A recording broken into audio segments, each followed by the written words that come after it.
53, 57, 54, 58, 64, 55, 60. Raise your hand and tell me. ऐसे numbers बोलोगे तो फिर हमको नहीं समझ में आएगा कौन बोल रहा है. 63, 70, 68,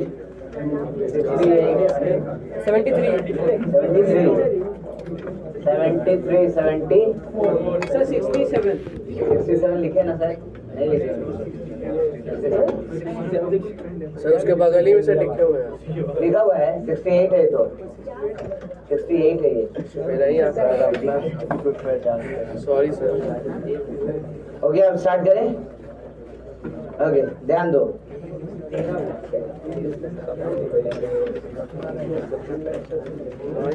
ऑर्डर में देखा जाए तो 53, 54, 55, 57, 58, 53, 54, 55. यहाँ से स्टार्ट करते हैं और मैं फिर एक बार रिपीट कर दूं. शांति रखोगे जल्दी बनेगा. 53 में कह रहा है the total number of flags that with the 3 horizontal stripes in order that can be formed using 2 identical red, 2 identical green and 2 identical white strips. इसके कहने का मतलब है कि ऐसे हमारे पास फ्लैग है कुछ. देखो 1, 2, 3. अब इन 3 स्टेप्स को हमको कलर से बढ़ना है. हमारे पास 2 रेड है, 2 व्हाइट है और 2 ग्रीन है शायद. यस, 2 ग्रीन और 2 व्हाइट है. 2 ग्रीन और 2 व्हाइट है. ठीक है, हमको कितने तरीके से इसको भर सकते हैं सोचो. तो भाई एक तो केस सबको अलग अलग रखते हैं. सॉरी, केस 1 ऑल डिस्टिंक्ट मतलब तीनों में अलग अलग कलर पड़ेंगे. तो उसके लिए कितना कलर का सिलेक्शन चाहिए? तो 3 कलर का सिलेक्शन चाहिए. तो नंबर ऑफ वेज कितना हो जाएगा भाई? तो डेफिनेटली हमारे पास 3 कलर ही है. तो एक ही तरीका है भाई, 3C3 तीनों सेलेक्ट कर लेंगे. करेक्ट ना? और उसके बाद उनको क्या करेंगे? तो सब रीअरेंज. और रीअरेंज कितने तरीके से करोगे? तो है ना. केस 2 यहाँ पे क्या करेंगे भाई? तो 2 कलर यूज करते हैं. ठीक है ना? क्यों 2 कलर यूज करेंगे? तो 2 अलाइक और +1 डिस्टिंक्ट. यही ऑप्शन है हमारे पास, और तो कुछ नहीं है. है ना? कोई और ऑप्शन है क्या? नहीं. तीनों एक हो सकता है क्या? नहीं, क्योंकि हमारे पास 2 ही है मैक्स. ठीक है, तो इसमें से किसको रिपीट करेंगे ये सोचना है हमको. नंबर ऑफ वेज सबसे पहले तो किसको रिपीट करेंगे वो सोचना है. तो 3 हमारे पास है ना, तीनों में से किसी एक को चुनते हैं. तो 3 में से किसी एक को चुनेंगे. कितना तरीके से? 3C. अब जिन कलर को चुने उसमें से दोनों ले लेंगे. जैसे सपोज करो रेड चुने तो दोनों रेड ले लेंगे. अभी फिर भी हमारे पास एक जगह बचा हुआ है. और कितना कलर बचा हुआ है? 2. तो 2 में से फिर एक कलर ले लेते हैं, 2C1. है ना? तीनों स्ट्रिप्स हमारे पास मिल गया. अब खाली रीअरेंज करना है. तो रीअरेंज कैसे करेंगे? तो 3 फैक्टोरियल बाय कितना? 2 फैक्टोरियल. है ना? ऐसा आंसर हमारे पास आ गया. देखो अब यहाँ पे आंसर फाइनलाइज करना पड़ेगा. तो दोनों को ऐड करेंगे निकाल करके. ये कितना हो रहा है? तो 6. ये कितना हो रहा है? देखो तो जरा सा. तो ये 2 कैंसिल, 18. यानी टोटल हमारे पास कितना हो गया? ये बताओ जरा सा. 24. And that is nothing but कितना? 4 फैक्टोरियल.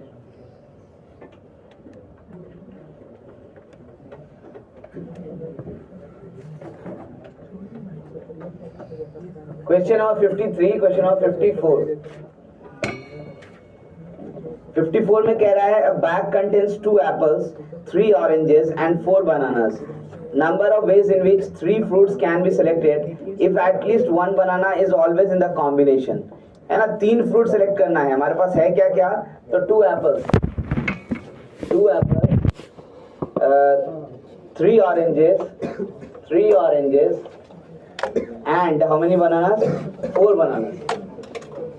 है ना? ऐसा ही है. हमारे पास कम से कम 1 बनाना होना चाहिए और 3 का में एक्सेप्ट कर रहे हैं हम लोग. तो ऑब्वियस सी बात है, ऐसा कर लेते हैं. Case 1 3 bananas. हम लोग 3 बनानास लेते हैं. ठीक है, तो अगर 3 बनानास लेंगे तो नंबर ऑफ वेज क्या होगा ये बताओ जरा सा. ओनली 1. क्यों? क्योंकि बनाना तो आइडेंटिकल है ना, खाली क्वांटिटी मैटर करता है. नेक्स्ट केस 2 हम 2 बनाना लेते हैं, बनाना प्लस 1 फ्रूट। तो भाई एक और फ्रूट चाहिए, तो नंबर ऑफ वे क्या है भाई एक और फ्रूट लेने का? तो आपके पास 2 और ऑप्शंस है, तो 2C1, और बनाना है तो लेने का एक ही तरीका है क्योंकि सेम है, वो आइडेंटिकल है। लास्ट में case 3 1 banana and plus 2 other number of veg. अब हमको इसमें चाहिए, तो भाई हम अब यहाँ पे क्या कर सकते हैं? तो हमारे पास 1 बनाना है और 2 अदर फ्रूट्स चाहिए। तो अदर फ्रूट्स में हम क्या करेंगे? तो अदर फ्रूट्स में मुझे दिखता है या तो एक ऑरेंज एक बनाना, एक ऑरेंज एक एप्पल ले लें, ठीक है, और या तो फिर दोनों ऑरेंज या दोनों, बस यही केस बनेगा हमारे पास, करेक्ट ना?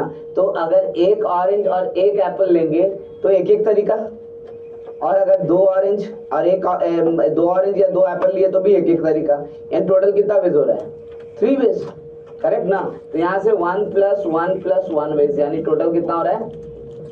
ठीक है, अब सबको ऐड कर दो, तो यहाँ से 1 यहाँ से 2 आने से 3, टोटल वेज कितना हो गया? 6 इज योर आंसर। ठीक है, इसमें और कुछ करना ही नहीं है। ये 3 वेज समझ में आया कैसे कैसे बोले?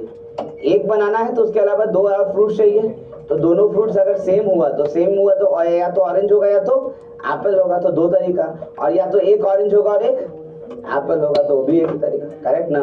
तो ऑब्वियसली बात है, हमारे लिए टोटल वेज 3 यहाँ पे हो गया, यहाँ पे 2 हो गया और यहाँ पे 1 हो गया, टोटल 6 वेज है ना? So total is 6 ways, total 6। 55, how many 4-letter words can be formed using the letters of word Vidya Mandir such that words always includes a letter I? Vidya Mandir। अब ऐसा question हम लोग class में किए हैं। यहाँ पे खाली इंक्लूजन क्या है कि आपको बोला है कि कंपलसरी आई को इंक्लूड करना ही करना है, ठीक है? तो आप 2 तरीके से वर्कआउट कर सकते हो, या तो टोटल वेज निकाल करके उसमें से आई वाला जो पार्ट है वो हटा कर माइनस कर दो, लेकिन वो आपको ज्यादा डिफिकल्ट लगेगा क्योंकि टोटल वर्ड्स को रीअरेंज नहीं करना है, 4 को सिलेक्ट करना है। तो बेटर होगा कि एक एक केस लेकर के चले। 4 लेटर वर्ड्स है ना, तो पहले तो आप सिग्निफाई करो कौन कितना है। तो वी हमारे पास 1 बार है, आई हमारे पास कितनी बार है? 1 और 2 बार है। डी हमारे पास कितना है देखो तो जरा सा, 2 बार है। वाई हमारे पास 1 बार है। ए हमारे पास 2 बार है। एम हमारे पास 1 बार है। एन 1 बार है, और डी आई हो चुका है। आर हमारे पास 1 बार है। 1 2 3 4 5 6 7 8 9 10 11 1 2 3 6 7 8 9 10 11, ठीक है, करेक्ट है हमारे पास, ठीक है ना? अब क्या कर सकते हैं? तो आई हमारे पास यहाँ है, इसको अलग से देखना है, तो या तो एक आई इंक्लूड करें या तो दोनों आई इंक्लूड करें। तो ब्रॉडली तो 2 ही केस हमको दिखता है, ठीक है? अब हम कैसे केसेस में देखें भाई? तो हम देखो सब स्टार्ट करते हैं। सबसे पहले केस 1 लिखते हैं। केस 1 में एक आई तो रहेगा ही रहेगा, कंपलसरी हमारे पास, ठीक है ना? तो 1 आई प्लस 3 डिस्टिंक्ट। भाई एक आई है और उसके अलावा 3 और डिस्टिंक्ट है, करेक्ट ना? तो फिर यहाँ से नंबर ऑफ वेज जो हम लोग लिखेंगे वो क्या लिखेंगे बताओ जरा सा? तो आपके पास 1 2 3 4 5 6 और तो क्या लिखोगे? 7C3 इंटू कितना? 4। ये आ गया आपका एक तरीका, करेक्ट? नेक्स्ट केस 2, 1 आई प्लस 2 अलाइक प्लस 1 डिस्टिंक्ट। ऐसे ना होगा, देखो तो भाई एक तो आई है, उसके अलावा 2 एक जैसा है और एक अलग है, ठीक है ना? तो ये क्या होगा भाई? ये कैसे लिखेंगे हम लोग? नंबर ऑफ वेज बताओ जरा सा। तो आई कैन सी ये 2 अलाइक जो है वो डी और ए ही हो सकता है, इसके अलावा तो और कोई नहीं हो सकता है। तो डी और ए यानी 2 में से एक चुनना है। किसको रिपीट करेंगे? अब ये खत्म हो गया, उसके बाद तो हमारे पास आई का भी काम हो गया, डी और ए में से एक खत्म हो गया, तो टोटल कितना बचा? अब 6 में से कितना लेना है? 1 और 6C1। अब अरेंजमेंट तो क्या करेंगे? तो 4 फैक्टोरियल बाय, है ना, क्योंकि 2 रिपीटेड है एक जैसा। Going for next case 3। अब एक बात बताओ, एक आई और 3 अलाइक हो सकता है क्या? नहीं, क्योंकि कोई भी 3 नहीं है, तो अब इसका मतलब एक आई होगा नहीं। अब कितना भी चलेंगे? 2 आई। तो I will talk about 2 I. 2 I plus 2 distinct, है ना? 2 I plus 2 distinct. Number of ways बताओ क्या होगा? It is 7C2 into 4 factorial by, है ना, ये हो गया क्योंकि आई रिपीटेड है। Now case 4 and last case, इसमें क्या करेंगे, तो 2i and plus 2 alike, correct ना। तो यहां से क्या लिख सकते हैं, number of veg by 2c1, तो i के अलावा कौन रिपीट हो सकता है दो बार, तो a और d, तो इसी को में से दो में से एक चुन लिए। और अब अरेंजमेंट का तरीका 4 फैक्टोरियल बाय कितना हो जाएगा, तो 2 फैक्टोरियल इंटू, है ना। अब बस खाली वर्ड्स को काउंट करना है। यहां से बताओ 7c3 कितना हो गया, 7 into 6 into 5 यानी 35, है ना। 35 into 24, बताओ जरा सा कितना हो रहा है, 35 into 24 कितना होगा,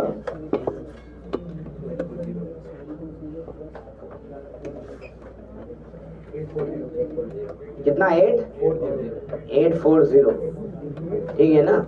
ऐसे भी देख सकते हो, देखो ना यहाँ से 24 into 30 कितना हो जाएगा, 24 into 30 720।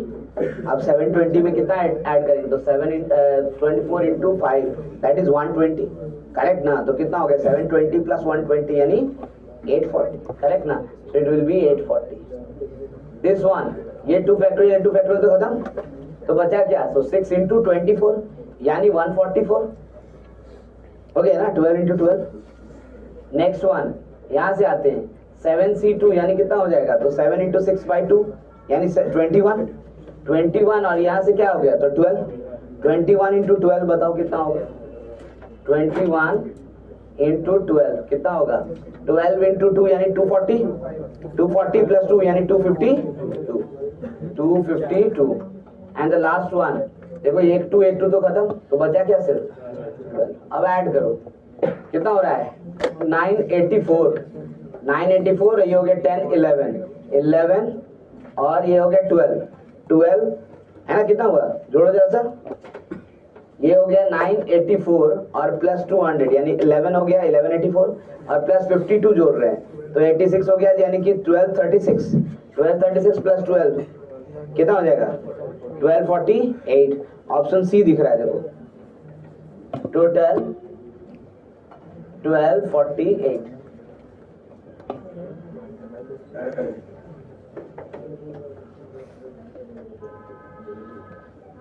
डन, 55 तक ही था, 53 54 55 फिर 57 58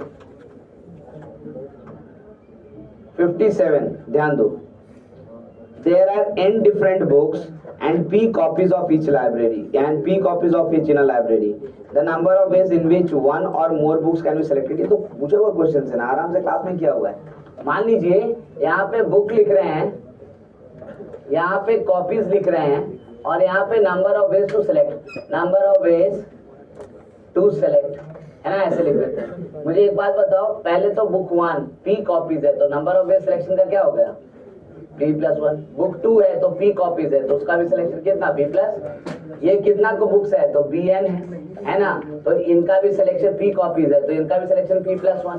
तो टोटल वेज कितना हो गया, टोटल वेज हो गया हमारे पास p+1 का होल पावर, है ना। बट वो बोल रहा है कम से कम एक तो सिलेक्ट करना ही है, तो नहीं सिलेक्ट करने का कितना तरीका है, एक, उसको उसमें से क्या करें, हटा देते हैं। So number of ways to select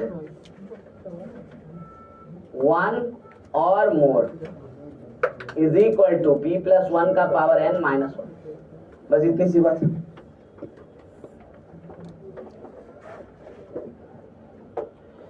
$58 भी है रेगुलर में, यस।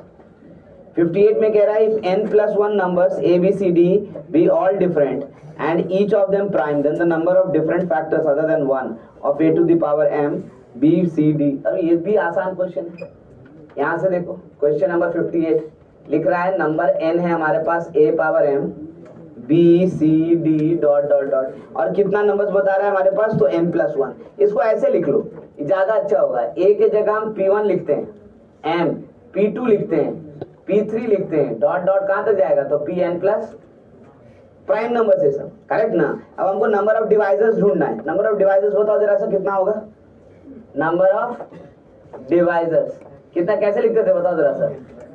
m की जगह पे m+ और दूसरे में 2, तीसरे में भी, और कितने बार 2 मल्टीप्लाई होगा, n बार, करेक्ट ना? तो क्या लिखेंगे? Two power n। ये तो नंबर ऑफ डिवाइसेस हो गया, लेकिन ब्रैकेट में उसने जोड़ दिया है अदर देन 1, तो अदर देन 1 मतलब क्या करें? -1, करेक्ट ना? तो ऐसे लिख देंगे -1 अदर देन 1, अदर देन 1, तो एक -1 का तो आंसर होगा। अब ABCD से दिक्कत हो रहा था, तो भाई P1 P2 P3 कर लो, ऐसे तो हम लोग लिखे हैं ना प्राइम नंबर्स को, दिक्कत ही क्या है? डायरेक्ट फॉर्म में 58 के बाद कहाँ है? 60, 60, 63, 64, 67, 68। ओके, क्वेश्चन नंबर 60, ध्यान दो। A library has n different books and has p copies of each book. The number of ways of selecting 2 or more books from the library. Same question बोल रहा है, देखो सेम क्वेश्चन है। Book में मतलब library में n different book है, और इस बार क्या बोल रहा है कि सेलेक्टिंग क्या? वो 2 और मोर बुक। इस बार क्या क्वेश्चन था इसमें? 1 और मोर बुक। 60 में कह रहा है कि 2 और मोर बुक, तो सेम कॉपी यहाँ पे कर लो। क्या लिखोगे? नंबर ऑफ वेज, मुझे बताओ। तो टोटल नंबर ऑफ वेज तो हमको पता ही है ना कितना हो जाएगा, तो p + 1 होल पावर n। इसमें से क्या सब्ट्रैक्ट किया जाए? पहले तो कोई भी सिलेक्शन नहीं, तो कोई भी सिलेक्शन में तो कोई भी बुक नहीं लेने का तरीका कितना? 1, तो -1 कर दिए। अब बोल रहा है कि कम से कम 2 चाहिए, तो अगर एक भी बुक ले रहे हैं तो वो भी कंडीशन हटाइए, तो एक बुक कितने तरीके से ले सकते हैं? तो कितना डिफरेंट बुक है? n। तो भाई n ही तरीके से ले सकते हैं हम लोग, तो उसको भी हटा दीजिए, -n। देखो हो गया, अब तो कम से कम 2 बुक लेंगे ही लेंगे आप, ठीक है ना? तो number of ways to select 2 और मोर बुक, है ना? सेम क्वेश्चन है, देखो सेम क्वेश्चन। वहां पे 1 और मोर बोला है, यहाँ पे क्या बोल रहा है? 2 और मोर। तो यहाँ से वहां से जो किए थे उसमें से क्या बोले? तो 1 बुक सिलेक्शन का तरीका हटा देते, तो 1 बुक कितना तरीके सेलेक्ट करेंगे? तो कितना डिफरेंट बुक है बताओ? n। तो n ही तरीका ना होगा, या तो B1 लेंगे, या तो B2 लेंगे, या तो B3 लेंगे, या B4 लेंगे, या ऐसे लेंगे Bn तक। तो कौन सा आंसर हो गया? तो ऑप्शन डी, ठीक है। 60 के बाद है 63, 64।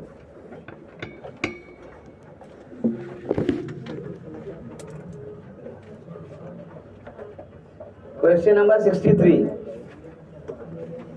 The number of odd proper divisors of n is equal to 3 का पावर p, 6 का पावर m, 21 का पावर n।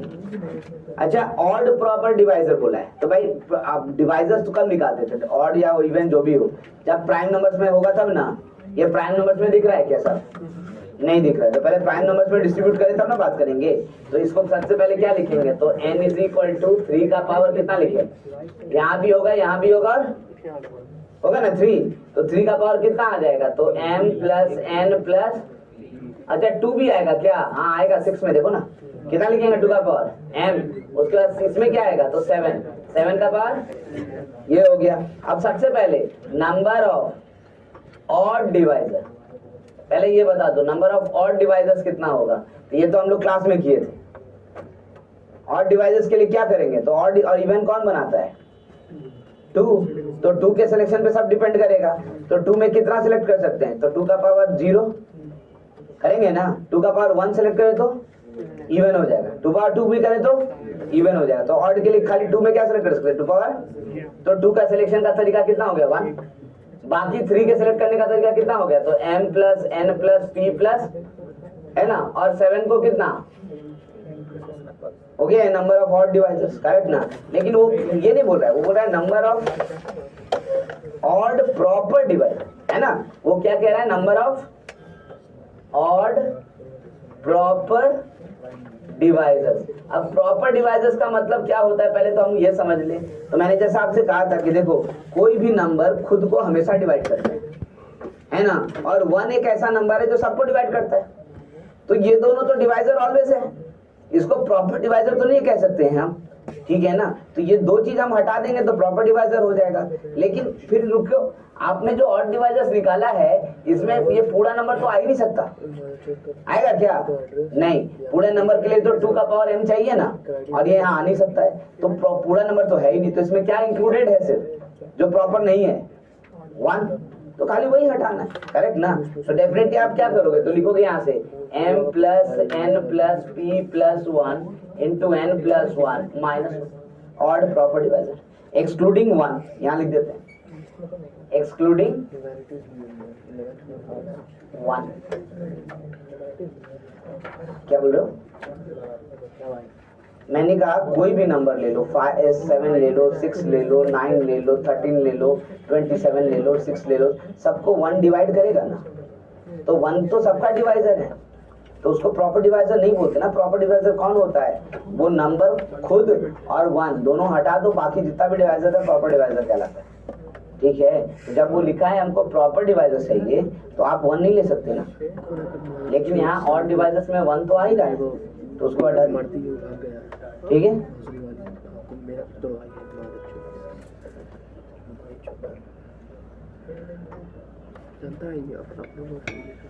63, 64 क्वेश्चन नंबर 64 ये कह रहा है let m1 less equal m less than n less equal 3, ऐसा कह रहा है। The number of subsets of set A है हमारे पास कितना, तो 1 2 3 डॉट डॉट 3 कह रहा है कि number of subsets of A having m as a least element, having m as least element and n as the greatest element, n as greatest element, ठीक है भाई। एक काम करते हैं, हमको नंबर ऑफ सबसेट्स चाहिए। सबसेट्स कैसे बनाते थे हम लोग, यहाँ से एलिमेंट उठा करके देखते थे सबसेट में डालें या नहीं डालें, ये ना करते थे।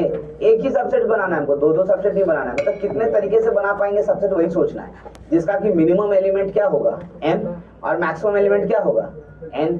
चलो m और n का एक वैल्यू ले लेते हैं जिससे कि हमको काम करने में थोड़ा आसानी हो। p का भी वैल्यू लेते हैं थोड़ा सा एग्जाम्पल में। So let p is equal to कितना ले ले, चलेगा, छोटा नंबर तो नहीं लिए, करेक्ट ना, कैलकुलेशन में बड़ा ही नंबर लिए। रैंडम लेते हैं, m जो होगा छोटा होगा ना, तो m का वैल्यू 5 लिख लेते हैं, ठीक है, और n का वैल्यू क्या लिख लेते हैं, चलो हम n का वैल्यू 23 लिख लेते हैं, चलेगा ना काम, रैंडम है ना वैल्यू, है ना। अब मैं कह रहा हूँ स्टार्ट करते हैं।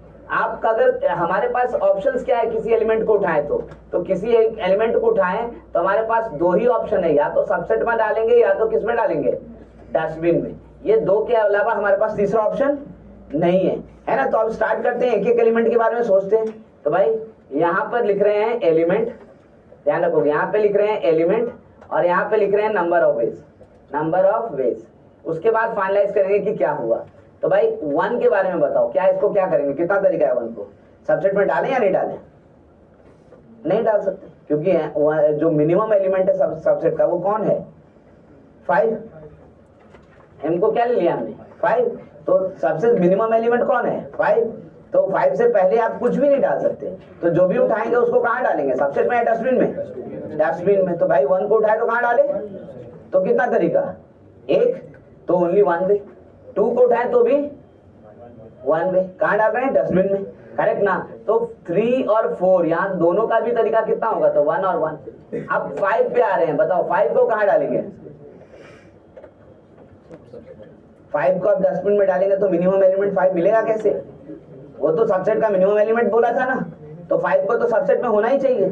तो 5 को डालने का कितना तरीका, फिर भी एक तरीका, लेकिन इस बार डस्टबिन में नहीं, इस बार किस में, सबसेट में, है ना। तो ये वाला जब जाएगा 1, ये किस में जाएगा, तो सबसेट।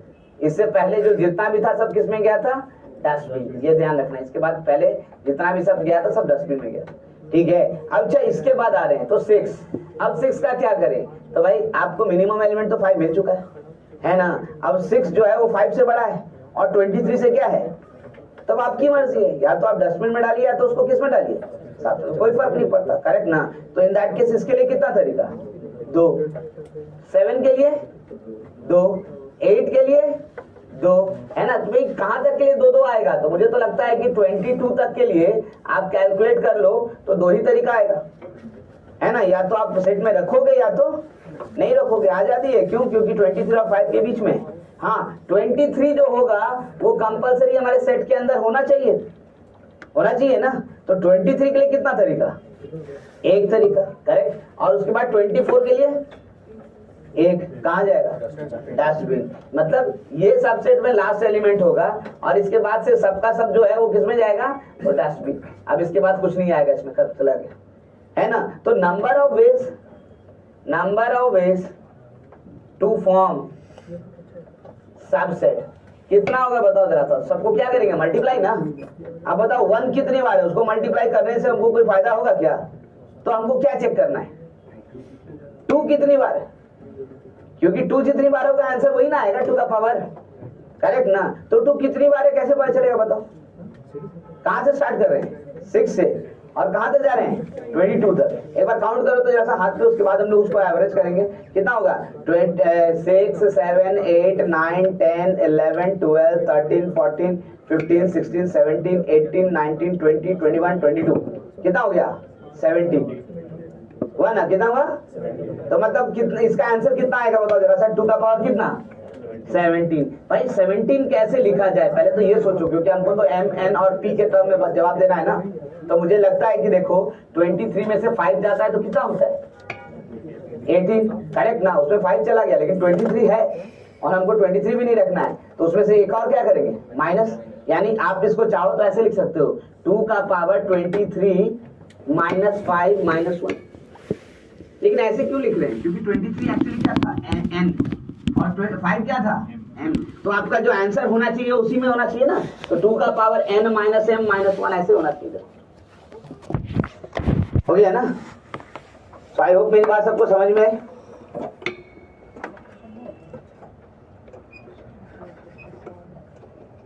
वो नंबर इसलिए फिक्स किए कि बीच में काउंटिंग में आप ना अगर बढ़े। नॉर्मली हम बोल सकते हैं कि भाई मिनिमम एलिमेंट m है तो m प्लस 1 से लेकर के n माइनस 1 तक 2 वेज है, बाकी सब 1 है। तो भाई ये कैसे काउंट करेंगे, इसमें कितना एलिमेंट हुआ। तो n माइनस एम तो बोल देंगे, लेकिन n माइनस एम में m काउंट नहीं किए, लेकिन n तो काउंट हुआ ना, उसके लिए एक और हटाना पड़ेगा माइनस। तो ये कैसे समझाएं, ऐसे देखने में ज्यादा अच्छा, अरेंज कर लो। 63 64 हो गया, यानी 67 68 70 73 74। 58 में प्राइम नंबर से वो n प्लस 1 प्राइम नंबर से बोल रहा है, उसका फैक्टर है n बनाया गया है। अब बोल रहा है कि नंबर ऑफ डिवाइजर्स आप निकालिए। तो नंबर ऑफ डिवाइजर्स कैसे निकालते थे, तो फॉर्मूला लिखे थे ना, p1 का पावर अल्फा 1 p2 का पावर अल्फा 2, ऐसा होता था। तो क्या कहते थे, alpha 1 plus 1 into alpha 2 plus 2, ऐसे लिखे थे ना। तो वैसे ही कर रहे हैं, पहला वाले का पावर m है तो क्या होगा उसमें m प्लस 1, दूसरे वाले का पावर 1 है तो क्या होगा 2, 1 प्लस 1, तीसरे का पावर भी 1 है तो कितना होगा 2। तो भाई 2 कितनी बार होगा, n बार। तो 2 पावर n लिखती है m प्लस 1 क्यों माइनस किए हैं, तो नीचे लिखे ब्रैकेट में, देखो क्वेश्चन ने बोला अदर देन 1 नहीं चाहिए तो हटा दो।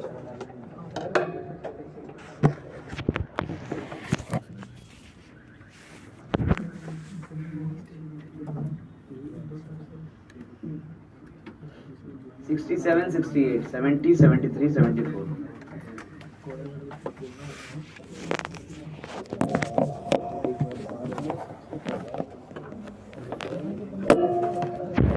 $53 क्लियर कर सकते हैं क्या बताओ, हो गया सबका।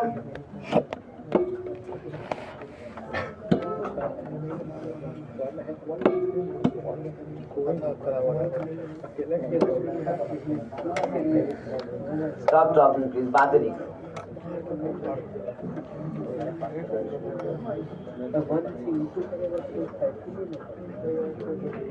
क्वेश्चन नंबर 67 देखो,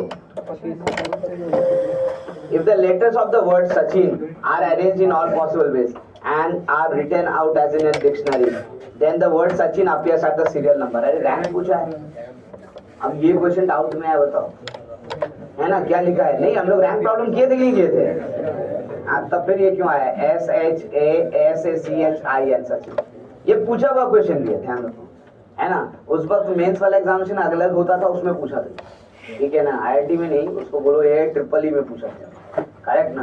बट डेफिनेटली क्वेश्चन मेंस के लेवल पे तो है। कैसे करेंगे, अल्फाबेटिकली अरेंज कर लेते। पहला क्या आएगा A, फिर आएगा C, फिर आएगा क्या H, फिर I, फिर N और फिर क्या, है ना, सब डिस्टिंक्ट है ना। तो फिर कितना 1 2 3 4 5 6, तो क्या करेंगे, रैंक इज इक्वल टू कितना, तो 5 फैक्टोरियल, तो 5 फैक्टोरियल इंटू कितना लिखेंगे, प्लस 4 फैक्टोरियल इंटू कितना, 3 फैक्टोरियल इंटू कितना, और ये ऐसे लिखते चलते सबको, प्लस 3 फैक्टोरियल इंटू कितना, यहाँ से प्लस 2 फैक्टोरियल इंटू कितना, और प्लस 1 फैक्टोरियल इंटू कितना, और प्लस 1, ऐसे ही लिखेंगे।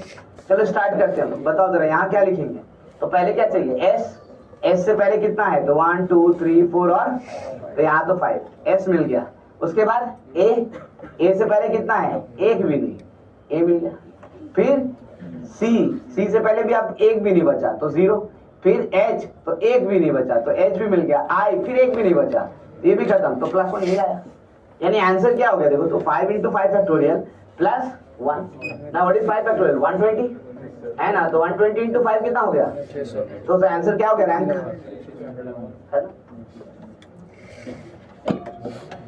एकदम आसान क्वेश्चन नंबर 68, ये भी देखो। The letter of the word Cochin permuted and all the permutation are arranged in alphabetic order as in English dictionary. The number of words that appear before Cochin is, मतलब इसका rank -1। इससे पहले कितना word है, तो जो इसका rank है उसमें से क्या सब करते हैं, 1, इससे पहले उतना वर्ड्स होगा। तो आप भाई वही क्वेश्चन है, सेम तरह का क्वेश्चन है ना। अब मुझे डाउट हो रहा है, हम लोग किए थे ना रैंक, अरे इतना आसान क्वेश्चन भी डाउट में पूछ दिया, इसलिए पूछ रहे हैं। देखो क्या लिखा हुआ है, COCHIN, क्या करेंगे, अल्फाबेटिक अरेंज करते हैं। सबसे पहले क्या आएगा, तो सी, फिर क्या आएगा, H, फिर I, फिर N, फिर O, ऐसे ना आएगा, ध्यान दो। अब हमें क्या चाहिए, नंबर ऑफ वर्ड। अच्छा पहले अरेंज कर लो, फिर निकालते बाद में। सबसे पहले क्या, 1 2 3 4 5 6, सबसे पहला वर्ड आएगा सी, ठीक है ना। उसके बाद 1 2 3 4 5 है ना, तो भाई सी तो चाहिए ही हम, तो इसको तो फिक्स ही कर लो। फिर ये स्टार्ट कहाँ से करोगे, यहीं से स्टार्ट करोगे, तो फिर यहाँ सी से स्टार्ट होने वाला कितना टर्म है वो निकाल लो। सी से स्टार्ट होने वाला कितना टर्म है, तो 4 फैक्टोरियल नहीं चाहिए। फिर क्या चाहिए, तो एच, ये भी नहीं चाहिए, तो भाई सब तो अब सिंगल ही ना है, तो क्यों दिमाग लगा रहे हो, वही निकाल लेते हो आप डायरेक्टली। बट ठीक है, हम ऐसे भी निकालते हैं। एच वाला भी कितना, तो 4 फैक्टोरियल है ना। फिर आई वाला भी कितना, तो देखो 4 फैक्टोरियल। फिर एन वाला भी कितना, तो देखो 4 फैक्टोरियल आया ना, कितना बार 4 फैक्टोरियल आया। उसके बाद क्या आ गया, तो सी ओ मिल गया। फिर क्या चाहिए, तो सी, तो इमीडिएटली मिल गया। फिर एच आई एन सब ऐसे ही मिल गया ना, नहीं मिल गया। तो भाई हमारे पास क्या, कितने वर्ड्स हैं, +1 करेंगे तो अगला रैंक आ जाएगा, लेकिन +1 नहीं करना है। तो कितना बन गया देखो, तो 1 2 3 एंड सो 4 इंटू, यानी कितना हो गया, so 96 words are there, those are before Cochin.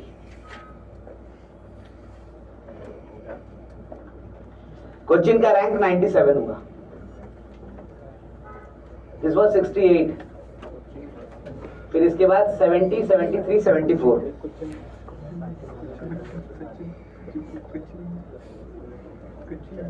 Saint 70 73 74।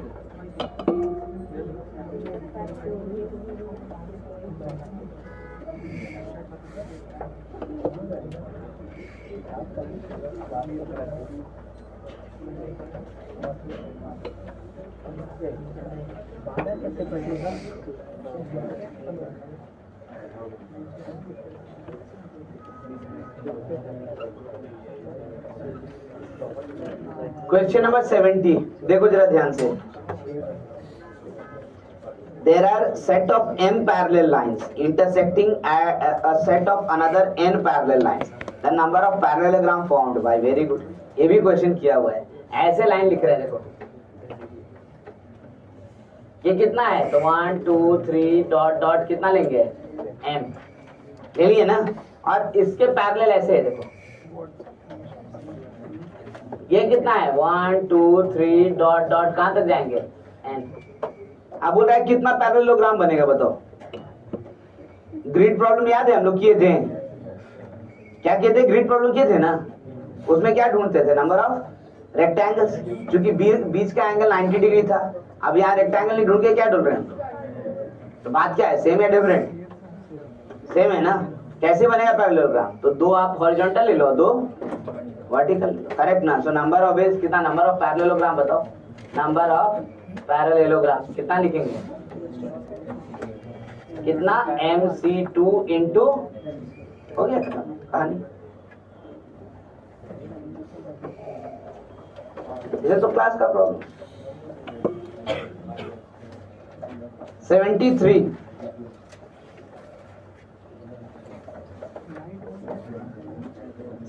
कह रहा है n lines are drawn in a plane such that no two of them are parallel, अच्छा, and no three of them are concurrent. The number of different points at which these lines will cut what? भाई number of point of intersection चाहिए, बता दिया है, कोई दो line parallel नहीं है, जब दो लाइन लोगे तो एक इंटरसेक्शन आएगा ही आएगा, और कोई भी तीन कंकरेंट, तो ऐसा काम तो किए थे ना। नंबर ऑफ वेज क्या होगा मुझे बताओ, नंबर ऑफ वेज कितना हो जाएगा, NC2 इंटू, भाई जब भी दो लाइन चुनोगे एक पॉइंट ऑफ इंटरसेक्शन आएगा, तो बस कितना पॉइंट ऑफ इंटरसेक्शन है, तो जितना तरह से दो लाइन चुन सकते हैं, और दो लाइन चुनने का तरीका कितना हुआ, NC2, यही आंसर होना चाहिए, है ना। अच्छा, ऑप्शन में लिखा नहीं है ऐसे, इसलिए सबको तकलीफ हो गया। वैसे बताओ इसका वैल्यू क्या होता है, n into n minus 1 by क्या होता है ना, ठीक है। जरा इसको देखो तो सिग्मा n का वैल्यू बताओ जरा क्या होता है, n into n plus 1 by, इसको कंपेयर किया जा सकता है ना, मतलब एक्चुअली ये है क्या चीज, तो ये तो मुझे दिखता है सिग्मा n माइनस 1 है, देखो नहीं है, अरे n माइनस 1 तक करो, तो n की जगह क्या रखोगे, n माइनस 1, तो n प्लस 1 क्या हो जाएगा, n, ये ना फॉर्मूला आ जाएगा, तो सिग्मा क्या ही है, n minus 1। Sigma n minus 1 को चाहे तो हम ऐसे नहीं लिख सकते हैं, sigma k where k running from 1 to कहां तक, देखो तो ऐसा ऑप्शन नजर आ रहा होगा, आ रहा है ना sir.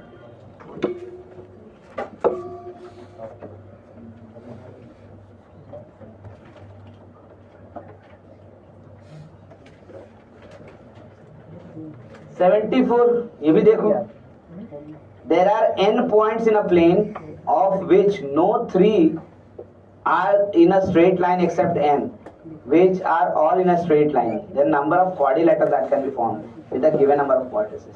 Total number of points कितना लिखा है देखो तो, total number of points कितना है, तो n, उसके बाद ऑब्वियस है कि यहाँ पर 1 2 3 डॉट डॉट कितना पॉइंट्स है, m, तो भाई एक लाइन में m पॉइंट्स है और टोटल n पॉइंट्स है, तो बाकी जगह कितना पॉइंट्स हुआ, ये टोटल कितना पॉइंट्स हुआ, n माइनस n।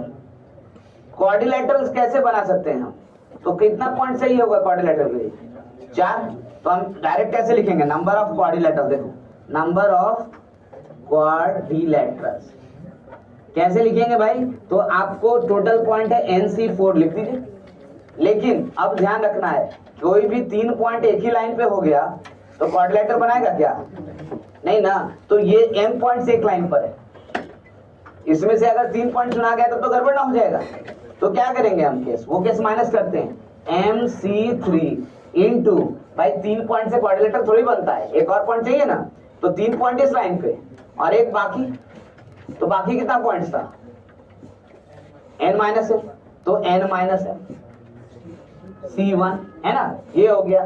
तो भाई 3 पॉइंट इसी पे मिल जाएगा तो वो दो हटा दिए, 4 पॉइंट इसी पे मिल जाएगा तो वो भी तो हटाना है ना, तो वो भी हटा देते हैं, कितना, तो MC खत्म। अब क्या 2 पॉइंट इस पे मिले तो ठीक ही चलेगा ही, करेक्ट ना, तो हो गया आंसर आ गया हमारा। देखो ऑप्शन कौन सा ऑप्शन दिख रहा है, ऑप्शन बी, देखो ऑप्शन बी नजर आ रहा है।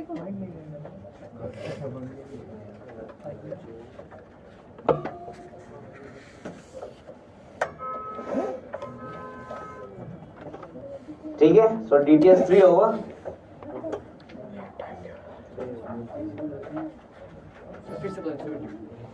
कहने का मतलब हुआ टोटल n पॉइंट्स हैं जिसमें से कि m पॉइंट जो है एक ही लाइन पर, ठीक है। तो भाई अगर क्वाड्रिलेटरल बनाना है तो कितना पॉइंट चाहिए, लेकिन चारों में से कितना कोलिनियर हो सकता है, मैक्सिमम 2 से ज्यादा कोलिनियर लोगे तो क्वाड्रिलेटरल बनेगा, नहीं बनेगा ना।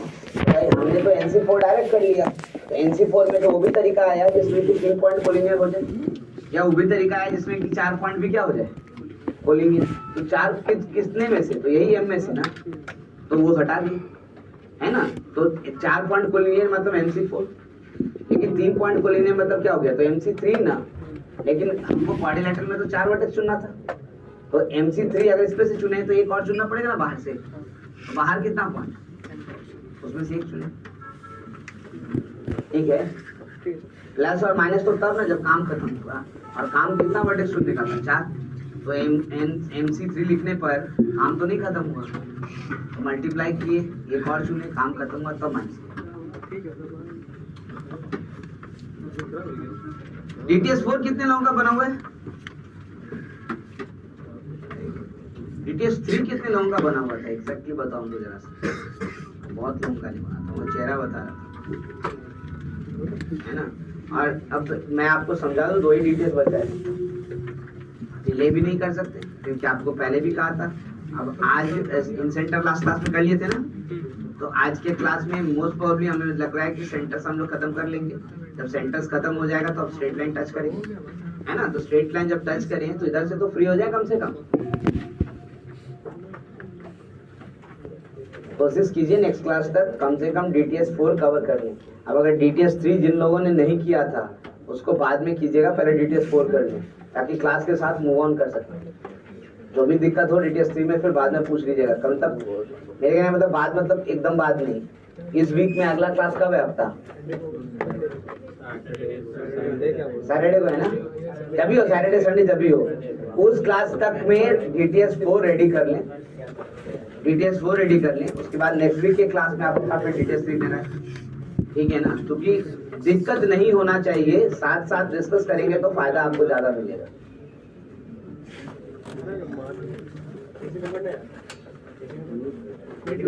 डर भी लग रहा है,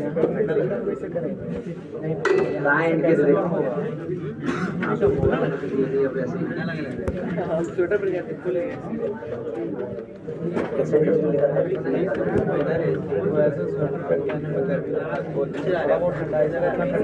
ओके स्टॉप टॉकिंग प्लीज, बातें नहीं कर लो। मतलब इन सेंटर हम लोगों ने कैलकुलेट किया था, मैंने फॉर्मूला नहीं दिया था, उसका कैलकुलेशन भी किया था।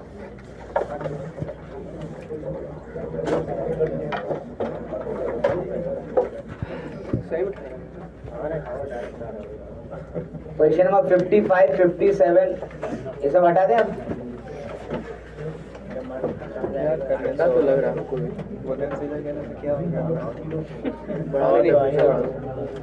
बढ़ा दो टेम्परेचर, इसको तो लेकिन इसको क्या वो टेम्परेचर यहाँ से नहीं बढ़ पाएगा, टेम्परेचर की कम से कम नजदीक जाना पड़ेगा।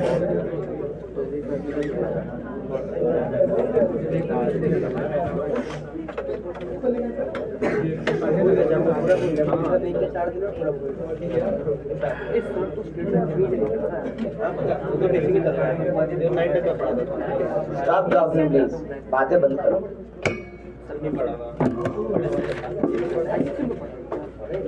पहले तो बातें बंद कीजिए जिससे कि डिस्ट्रैक्शन कम से कम रुके, तो फिर हम लोग कॉन्सेंट्रेट कर पाएंगे। देखो फैक्ट्स बहुत इजी है, लेकिन अगर मिस कर गए तो कोई परेशान करता रह जाएगा हमेशा। क्या कर रहे थे उसके साथ? कोऑर्डिनेट ज्योमेट्री,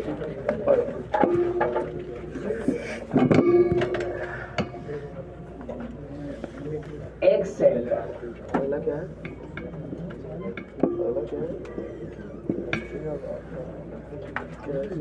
ठीक है, स्टार्ट करते हैं इस एक सेंटर से।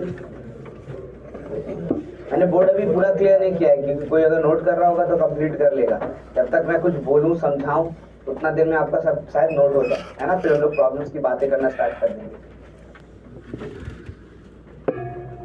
मैंने कहा इन सेंटर तो फॉर्मूला हम लोगों ने निकाला था ना, इन सेंटर का डेफिनेशन भी हमने दिया था। कैसे डिफाइन किया था? What was in centre? That's the centre of a circle, जो कि ट्रायंगल को क्या कर रहा है, इंटरनली टच कर रहा है ना, तीनों साइड्स को। तो भाई एक्स सेंटर मतलब क्या हुआ, नाम तो वैसे ही लग रहा है, लेकिन वो इन था और ये क्या है, एक्स। एक्स मतलब एक्सटर्नल हुआ, इन मतलब यानी रिलेटेड टर्म्स तो है, मैं जरा फिगर से स्टार्ट करूं, कुछ भी डिफाइन करने से पहले फिगर जरूरी है। तो ऐसे सर्कल ले लेते हैं।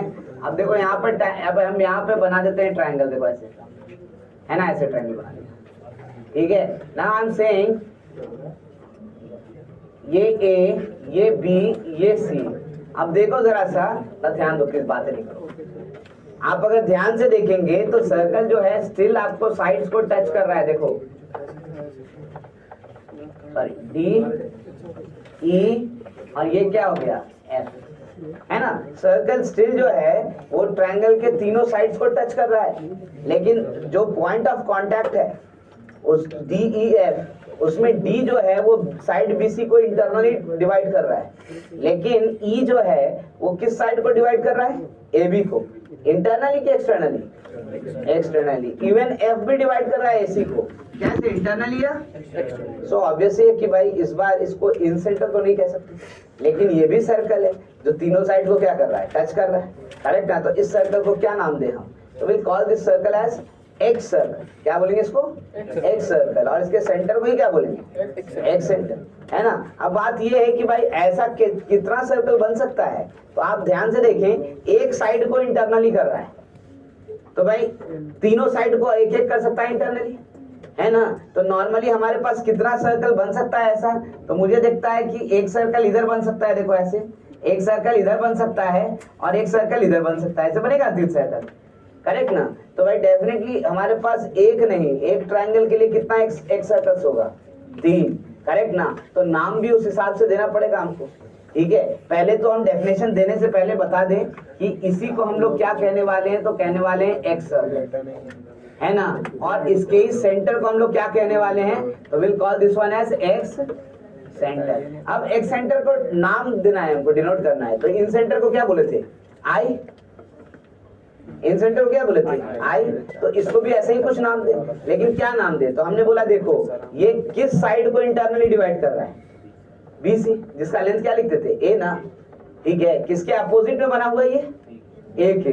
तो इसको हम नाम देते हैं किससे, तो इस ए आई ए से, या फिर कभी कभी इसको I1 भी कहेंगे, करेक्ट। इसका मतलब अगर यहाँ पर ए है, यहाँ बी है, यहाँ सी है, तो ये वाला जो सेंटर होगा वो आई ए, तो ये वाला सेंटर जो होगा वो क्या होगा, और ये वाला सेंटर जो होगा वो क्या होगा।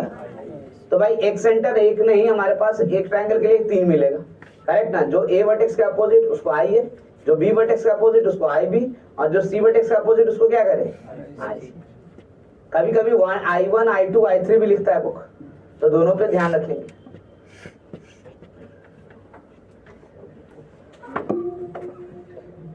यानी पहला डेफिनेशन तो हमारा रेडी हो गया इसका, देखो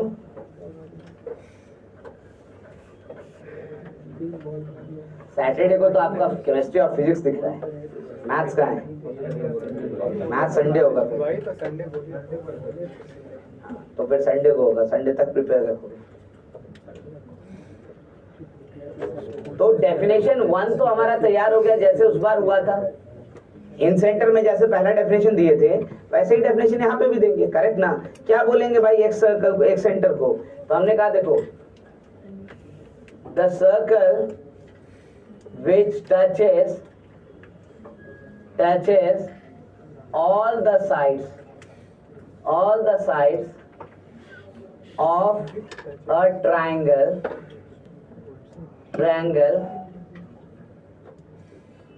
one internally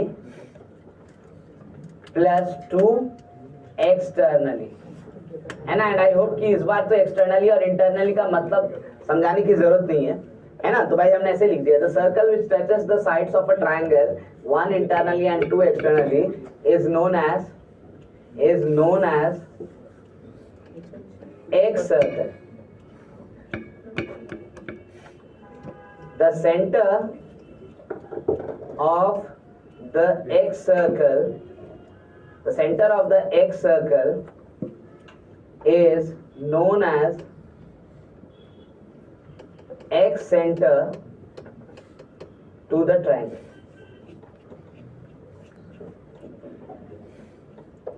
है ना, of the triangle। ध्यान दोगे भाई, ट्रायंगल से रिलेटेड बात है, अगर ट्रायंगल नहीं होगा तो एक सर्कल बंद की बातें नहीं करेंगे, ठीक है, तो पहला डेफिनेशन तो ये हो गया, लेकिन ये वर्किंग डेफिनेशन तो फिर नहीं हो सकता है ना। याद है ना, वर्किंग डेफिनेशन के लिए हम लोगों ने क्या बोला था इन सेंटर को, तो हमने बोला था इंटरनल एंगल बाइसेक्टर का क्या था वो पॉइंट ऑफ कंकरेंसी, जिससे हम लोग निकाले थे। तो भाई यहाँ पर भी वैसे ही देखेंगे वर्किंग डेफिनेशन को।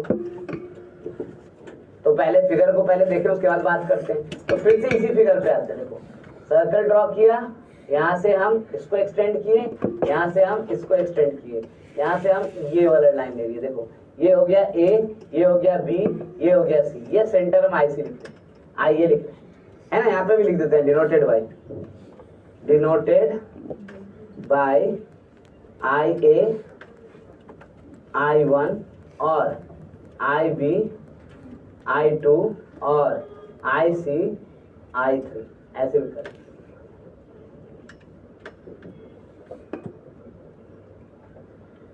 ठीक है, ऐसा हो गया। अब देखो जरा ध्यान से, यहाँ इस वर्टेक्स से अगर हम इसको जोड़ देते हैं IA को, तो 100% ये किस एंगल को बाइसेक्ट कर रहा है? इंटरनल एंगल, है ना। ए का क्या है वो? इंटरनल एंगल, है ना।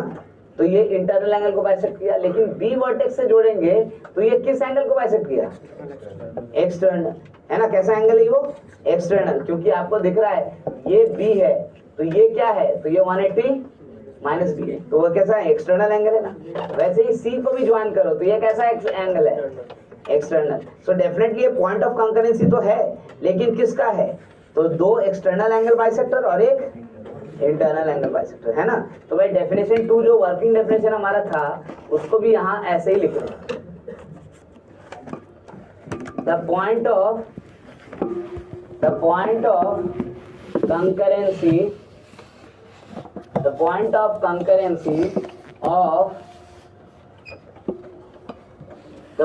concurrency of two external angle bisector and one internal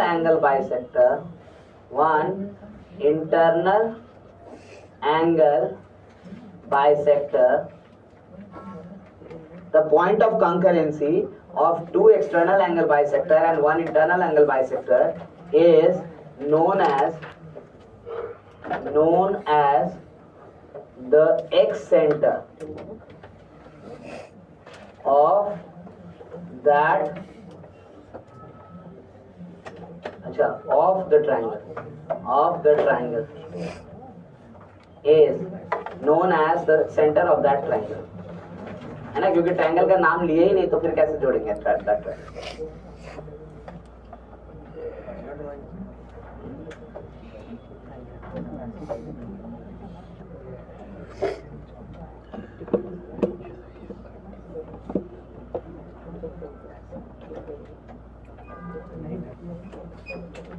अब देखो डेरिवेशन तो एक जगह कर ही लिए थे भाई, इसको ही समझना है कि करना क्या है। तो इसमें और इन सेंटर में क्या डिफरेंस? कुछ नहीं, वहां पे इंटरनल डिवीजन था, यहाँ क्या है? एक्सटर्नल। तो इंटरनल सेक्शन फॉर्मूला और एक्सटर्नल सेक्शन फॉर्मूला में क्या फर्क था? प्लस के बजाय क्या हो रहा था? मतलब जो बाहर जा रहा था उसको नेगेटिव कर ले रहे थे, यहाँ भी वही कर ले। तो क्या किया जाए बताओ जरा सा। पहले तो आपको यहाँ पे लिख देते हैं हम, भाई इन सेंटर आई क्या था हमारा? तो ax1 plus bx2 plus cx3 by a plus b plus और ay1 plus by2 plus cy3 by a plus b plus c, यही ना इन सेंटर था। तो अब बताओ जरा सा आई ए को क्या लिखा जाए? ध्यान से देखो, ये आई ए है ना, आई ए यही है। किसको इंटरनल डिवाइड कर रहा है, किसको एक्सटर्नल? इसको क्या कर रहा है? इंटरनल। ये क्या लेंथ था? स्मॉल है, तो इसको क्या रहना चाहिए? पॉजिटिव। बाकी इसको कैसे डिवाइड कर रहा है? एक्सटर्नल, तो इसके आगे क्या रखना चाहिए? माइनस। इसको भी किसके आगे डिवाइड कर रहा है? एक्सटर्नल, तो इसके आगे भी क्या होना चाहिए? तो किसके आगे नेगेटिव करें? बी और सी, है ना। तो ऐसे लिख देते हैं इसको, देखो ax1 minus bx2 minus cx3 by a minus b minus c, ay1 minus by2 minus cy3 by a minus b minus c। आगे देखो, आज प्रूफ भी करेंगे तो एकदम आइडेंटिकल, खाली इंटरनल एक्सटर्नल का फर्क होगा, कोई भी डिफरेंस नहीं होगा। बट द सीन इज कि भाई दो दो माइनस लिखना पड़ रहा है, ये थोड़ा सा अच्छा नहीं लग रहा है। तो हमने बोला ठीक है एक माइनस लिखो, क्या दिक्कत है, हमको कोई आपत्ति नहीं है। एक माइनस कैसे लिखा जाएगा अभी ये समझाओ जरा से, कैसे लिखेंगे? यहाँ से भी क्या ले ले माइनस कॉमन, यहाँ से भी क्या ले ले माइनस, क्या हो जाएगा कैंसिल। तो अब आइए क्या बनेगा देखो तो जरा सा, minus A X one plus B X two plus C X three by minus A plus B plus C, ऐसे लिखेंगे। अच्छा next, minus A Y one plus B Y two plus C Y three by minus A plus B plus C, ऐसे ही लिखेंगे। देखो लिखेंगे ना, और अच्छा हो गया। अब कम से कम पता चल रहा है कि जब आई ए लिखें तो किसके आगे माइनस लगाओ, ए के। जब आई बी लिखेंगे तो किसके आगे माइनस लगाओ, और आई सी लिखेंगे तो किसके आगे माइनस लगाओ। और आसान फॉर्मूला हो, समझ में बात आ रहा है? यानी अब हमारे पास आई बी का फॉर्मूला अगर कोई पूछे तो क्या बोलोगे? आई बी का फॉर्मूला जल्दी बताओ, A X one minus B X two plus C X three by A minus B plus, वैसे ही A Y one minus B Y two plus C Y three by A minus B plus, है ना। और आई सी भी कोई बोले तो आप निकाल सकते हैं, है ना। तो एग्जैक्टली सेम चीज है, बस फर्क किसमें है तो इंटरनल एंड एक्सटर्नल।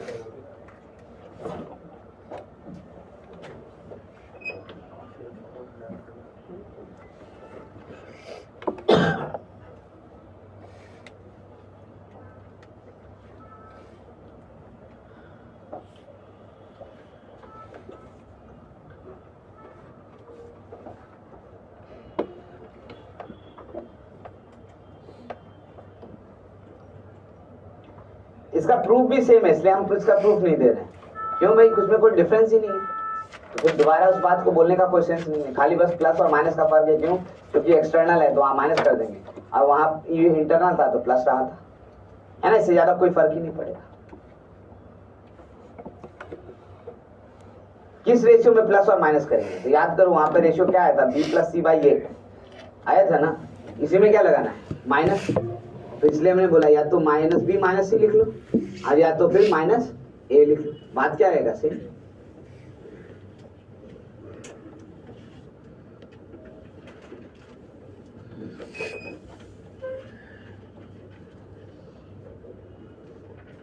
क्योंकि देखो ना, ए डी को ही तो डिवाइड कर रहा है, वो क्या है तो सेपरेट मतलब एक्सटर्नली, तो इसलिए डिवीजन, और कुछ नहीं है।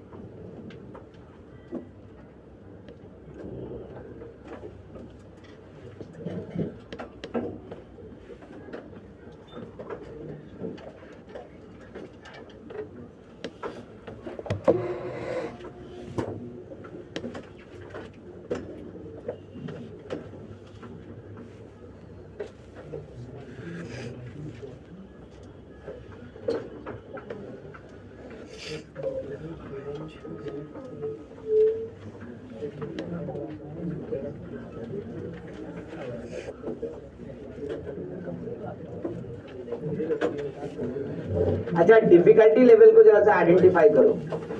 डिफिकल्टी लेवल आइडेंटिफाई हो जाए तो फिर उसके अनुसार हम लोग वर्कआउट करेंगे। तो हमें लगता है कि सबसे पहले हम लोगों ने सेंट्रॉइड किया था, जो सबसे आसान था। x1 plus x2 plus x3 by क्या लिखना था, 3, कुछ नहीं करना था भाई। उसके बाद इंसेंटर निकाले थे, जिसमें साइड लेंथ निकालना पड़ रहा है। बिना साइड लेंथ निकाले इंसेंटर तो हम कभी भी नहीं निकाल पाएंगे। ये ए बी सी क्या था, तो साइड लेंथ ही है ना, तीनों ट्रायंगल, तीनों साइड का, करेक्ट ना। तो उतना डिफिकल्टी बढ़ गया। यहाँ पे एक्सेंटर में डिफिकल्टी बढ़ा क्या, नहीं, जैसा इंसेंटर में था वैसा ही एक्सेंटर में, तो यहाँ तो नहीं बढ़ा। तो यहाँ तक तो हम लोग फॉर्मूला लगा सकते हैं। इसके आगे बढ़ेंगे ना तो भाई डिफिकल्टी लेवल इतना ज्यादा हो जाएगा कि सेक्शन फॉर्मूला बेकार कहेंगे, है ना। तो खाली इंफॉर्मेशन के लिए फॉर्मूला जानेंगे, उससे ज्यादा हमको कोई मतलब। मैं आपको दिखा रहा हूँ कैसे। भाई हम बात कर रहे हैं पहले नेक्स्ट सेंटर की, ऑर्थो सेंटर।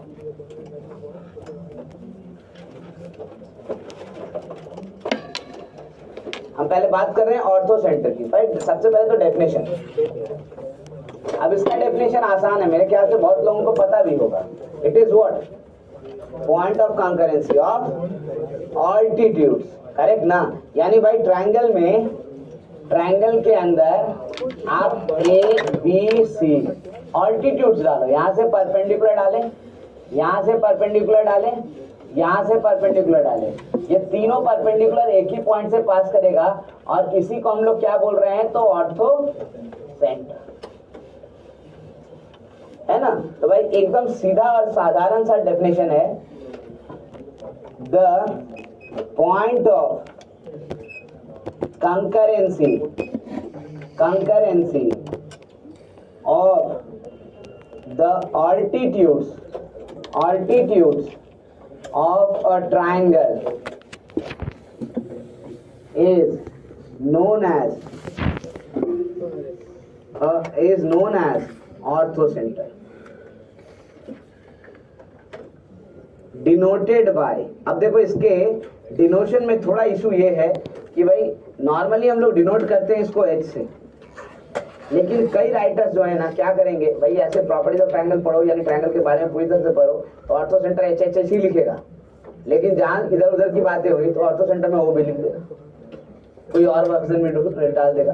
तो भाई इसलिए हम लिख रहे हैं डिनोटेड बाय एच जनरली, है ना, मतलब जनरली इसको एच से दिखाते हैं, बट कभी कभी उसको क्या कर सकते हैं चेंज भी, जब चेंज करेगा तो बताएगा, जब चेंज नहीं करेगा तो एच ठीक है ना। तो ध्यान रखिएगा ऑर्थो सेंटर का सिंबल क्या है, तो भाई एच, लेकिन जनरली मतलब ये चेंज भी हो सकता है, फिक्स नहीं है। जैसे सेंट्रॉइड में एकदम फिक्स है, इन सेंटर एकदम फिक्स है, नहीं हम लोग बदलते, लेकिन जहां पे ऑर्थो सेंटर की बात आती है तो ये बदल भी जाता है। कहीं मान लो ऑर्थो सेंटर ओरिजिन हुआ तो कौन डोमिनेट करेगा, एच की ओ हम लिख देंगे, क्यों, क्योंकि भाई ऑर्थो सेंटर ओ से स्टार्ट हो रहा है, ओरिजिन भी ओ से स्टार्ट हो रहा है, तो डोमिनेटिंग तो कौन है, ओ ना। तो भाई फायदा किसमें है कि ओरिजिन को ही देख लेते, ठीक है। तो इस कारण से नाम बदलते रहता है इसका, करेक्ट। लेकिन ध्यान रहे कि नॉर्मली जो लिखते हैं हम लोग, जनरली जो लिखते हैं वो H he for ortho centre. अब इसके कोऑर्डिनेट्स निकालते हैं हम लोग, फिर देखें क्या डिफिकल्टी है। डिफिकल्टी अगर पता चल जाएगा तो भाई उसके अकॉर्डिंग वर्क करेंगे, अगर काम लायक होगा तो ठीक है, नहीं होगा तो बेकार छोड़ देंगे, ठीक है ना। खाली फॉर्मूला ध्यान रखते हैं। मैंने बोला कैसे निकालते थे जरा सा बताओ, प्रूफ तो सही तरीके से चलना है ना। जहां डिफिकल्टी लेवल आइडेंटिफाई नहीं होता है तब तक तो चलना ही है। तो भाई आपके पास गिवन क्या होगा, गिवन होगा वर्टाइसेस ऑफ ट्रायंगल ABC। ए को लिख लो x1, y1, बी को लिख लो x2, y2 और सी को ले लो x3, y3, है ना। ऐसे ट्रायंगल स्टार्ट कर रहे हैं, ए x1, y1, B x2, y2 और सी x3, y3। यहां से परपेंडिकुलर डालते, देखो इसको डी कहते हैं, एच कहीं यहाँ पे ही होगा, याद करो सारा फिगर ऐसे ही बनाए थे, है ना, कि एक में एडी लिखे थे तो डी मिड पॉइंट था, सेंट्रॉइड मिडियन बोले थे ना। एक में एडी लिखे थे तो डी को हम लोग ने डिसाइड किया था किस रेशियो में डिवाइड कर रहा है, तो एडजेसेंट साइड के, क्यों, क्योंकि एडी एंगल बाइसेक्टर था। इस बार एडी क्या है, परपेंडिकुलर, ऑल्टीट्यूड है ना भाई, तो इसका मतलब है कि मिड पॉइंट नहीं है तो सेक्शन फॉर्मूला नहीं पता हमको, ठीक है ना आपको रेशियो पता है भाई, एंगल बाइसेक्टर भी नहीं है तो नहीं कर सकते। यानी आपको क्या चाहिए, तो आपको डी चाहिए और उसके बाद AH/HD चाहिए, ये दो चीज चाहिए, तब आप ऑर्थो सेंटर एच निकाल पाएंगे, नहीं तो नहीं निकाल पाएंगे। पहले तो डी निकालने में परेशानी है, क्यों, तो डी कैसे निकालोगे, रेशियो मिलेगा तब ना, BD/DC। कौन सा रेशियो चाहिए, तो फॉर डी मैं लिख रहा हूं, देखो for D we want BD by क्या, ये आएगा तो हम डी लिख पाएंगे, क्योंकि बी और सी तो पता ही हमको, करेक्ट। कैसे निकाले मैं ये पूछ रहा हूँ। तो देखो सबसे आसान तरीका जो हमें दिखता है वो राइट एंगल ट्रायंगल है, सिमिलर है दोनों, है सिमिलर, पहले बता दो है सिमिलर, एक एंगल 90 डिग्री होने से सिमिलर थोड़ी हो सकता है ना, नहीं सिमिलर आप इन जनरल नहीं कह सकते भाई। एक तरीका तो ये है, ठीक है, बात आप ये तो समझ रहे हैं कि सिमिलर बोले तो एंगल की तरफ जाना है, 100% हम एंगल की तरफ तो जरूर जाएंगे क्योंकि ट्रायंगल है, और भी राइट एंगल ट्रायंगल में तो हम लोग ट्रिग्नोमेट्रिक रेशियो तुरंत लगाते हैं। तो ये वाला एंगल को हम अगर बी कहते हैं, ये वाला एंगल को अगर सी कहते हैं, तो देखो तो इस ट्रायंगल में, in triangle ADB, tan B को क्या लिखोगे, क्या लिखोगे जल्दी बताओ, AD/BD, वेरी गुड। इसका मतलब आप ये कहना चाह रहे हो कि आप BD को AD/tan B लिख सकते हो ना। चलो ये प्रिजर्व कर लो। नेक्स्ट वन फिर से ले रहे हैं, इन ट्रायंगल ADC, जरा इसको देखो, इसमें tan C बताओ जरा सा, कितना होगा, AD/CD या DC, तो ऐसे लिखेंगे ना। तो इसका मतलब इस बार DC को आप AD बाई क्या लिखोगे, tan C लिखेंगे ना भाई। ऐसा क्यों किया आपने, क्योंकि मुझे दिख रहा था कि दोनों ट्रायंगल में AD जो है वो कॉमन है। अब अगर हम BD बाई DC डिवाइड कर दें तो AD क्या हो जाएगा, tan C। यानी हमें दिख गया कि BD by DC is nothing but कितना होगा, तो tan C बाई क्या, तो tan, इतना ही ना होगा। यानी ये यहाँ tan C है और ये क्या है, तो tan B। तो अब तो D का कोऑर्डिनेट निकाल सकते हैं, बताओ जरा सा D का कोऑर्डिनेट कितना हो जाएगा, tan C इंटू x3 और tan B इंटू, लिखोगे ना, तो बताओ ना कोऑर्डिनेट क्या होगा, x2 tan B plus x3 tan C by क्या होगा, तो tan B plus tan C। ऐसे ही y2 tan B plus y3 tan C by tan B plus tan C, है ना, ऐसे ही लिखेंगे, लिख दिया। अब देखो इशू यहीं से खड़ा हो गया स्टार्ट। भाई आपको एंगल भी चाहिए इसके फॉर्मूला के लिए, तो चाहिए ना, बिना एंगल तो आप कोई बात नहीं कर सकते हो, करेक्ट ना। तो भाई आपको देगा क्या, वर्टाइसेस ना, वर्टाइसेस दे देने के बाद उसके अलावा कुछ दिया है क्या, नहीं। तो जब कैलकुलेशन करेंगे तो एंगल कैसे निकालेंगे, साइड लेंथ तो ठीक था, डिस्टेंस फॉर्मूला लगाए थे, एंगल के लिए कुछ हम लोग किए हैं अभी तक, नहीं किए। तो इसका मतलब यहाँ से ये फॉर्मूला लगाना हमारे लिए बहुत डिफिकल्ट है, करेक्ट। तो सिर्फ और सिर्फ फॉर्मूला जानकारी के लिए ध्यान रखें, लेकिन अगर कोई क्वेश्चन पूछेगा तो ये तरीका नहीं है जिससे हम सॉल्व करें, तो फिर ऑर्थोसेंटर निकालेंगे कैसे, ये डेफिनेशन ध्यान रखना। ये डेफिनेशन क्या कह रहा है, पॉइंट ऑफ कंकरेंसी है किसका, ऑल्टीट्यूड का। तो भाई जब स्ट्रेट लाइन पढ़ेंगे तो ऑब्वियस है इस लाइन का इक्वेशन तो हम निकाल सकते हैं, तो इसका भी निकाल सकते हैं, इसका भी उसी तरह से यहाँ से भी ऑल्टीट्यूड का इक्वेशन निकालेंगे। अब दो लाइन का इक्वेशन का पॉइंट ऑफ इंटरसेक्शन तो निकाल ही सकते हैं ना, आसानी और जल्दी से निकल जाएगा, ठीक है। तो ऑर्थो सेंटर के लिए हम ये सेक्शन फॉर्मूला वाला फॉर्मूला अप्लाई नहीं कर रहे हैं, लेकिन फिर भी हम फॉर्मूला लिख देते हैं ध्यान से।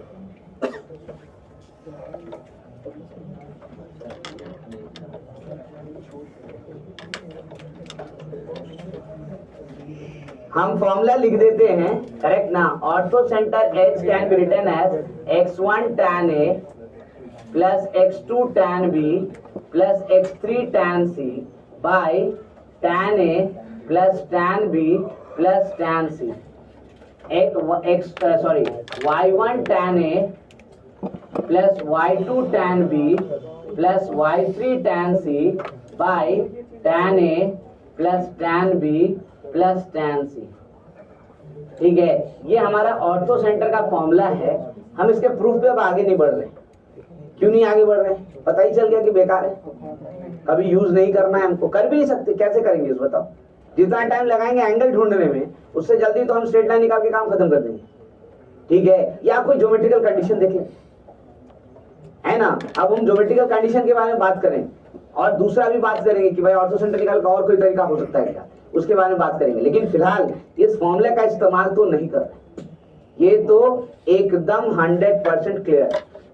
तो फिर ये फॉर्मूला बताए क्यों, भाई अगर डायरेक्ट क्वेश्चन पूछ देगा तो क्या करोगे, जानकारी तो रखना चाहिए ना। इसलिए जानकारी के लिए खाली इस फॉर्मूला को ध्यान रखो, कैलकुलेशन के लिए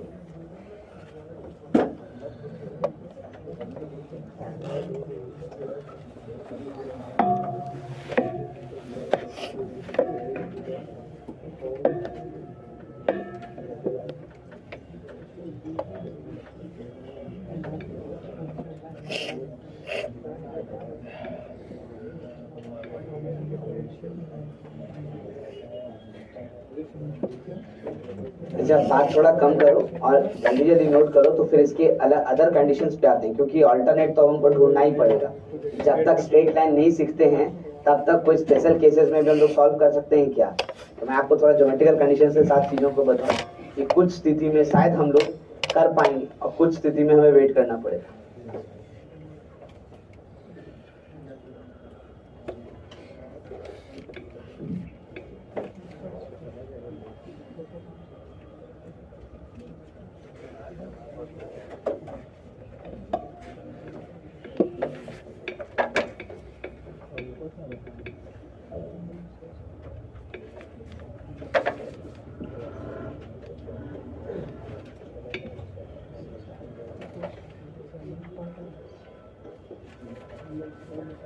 वैसे AH और HD दोनों जो है ना वो फॉर्मूला है प्रॉपर्टीज ऑफ ट्रायंगल पढ़ेंगे तो ऑर्थो सेंटर का डिस्टेंस वर्टेक्स से और सामने वाले साइड से, है ना। लेकिन फिलहाल हमें प्रॉपर्टीज ऑफ ट्रायंगल करना नहीं है, इसलिए उसके चक्कर में भी हम पढ़ नहीं रहे, इसका यूज भी करना नहीं है तो उसको भी हम लोग इतना ध्यान नहीं देते, ठीक है। खाली फॉर्मूला ध्यान रखना है। इसको क्लियर करें 1 2 3 इधर एक सेंटर वाला सारा पार्ट। कोई लिखना बाकी है किसी का?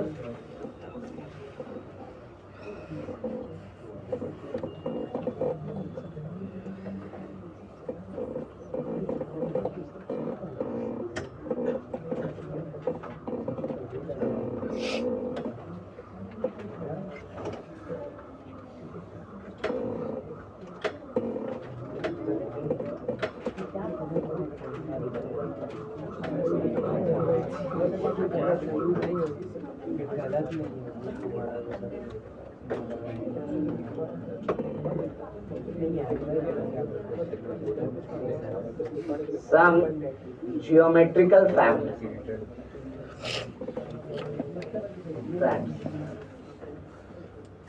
मैं डेफिनेटली आपको ऑर्थो सेंटर का ये फॉर्मूला लगाना बिल्कुल नहीं सिखा रहा, और ये मैं बोलना भी नहीं हूँ कि इसको सजेस्ट कर रहा हूँ कि भाई इसके प्रूफ को समझो या फॉर्मूला अप्लाई करो, कर ही नहीं सकते आप, है ना, बेकार है ना। एक ट्रायंगल में कितना इंफॉर्मेशन चाहिए ट्रायंगल को जानने के लिए पूरी तरह से? 3, कॉन्ग्रुएंसी के लिए 3 ही होता है ना, तो 3 इंफॉर्मेशन मिलता है तो हम बोलते हैं करेक्ट हो गया मेरा काम।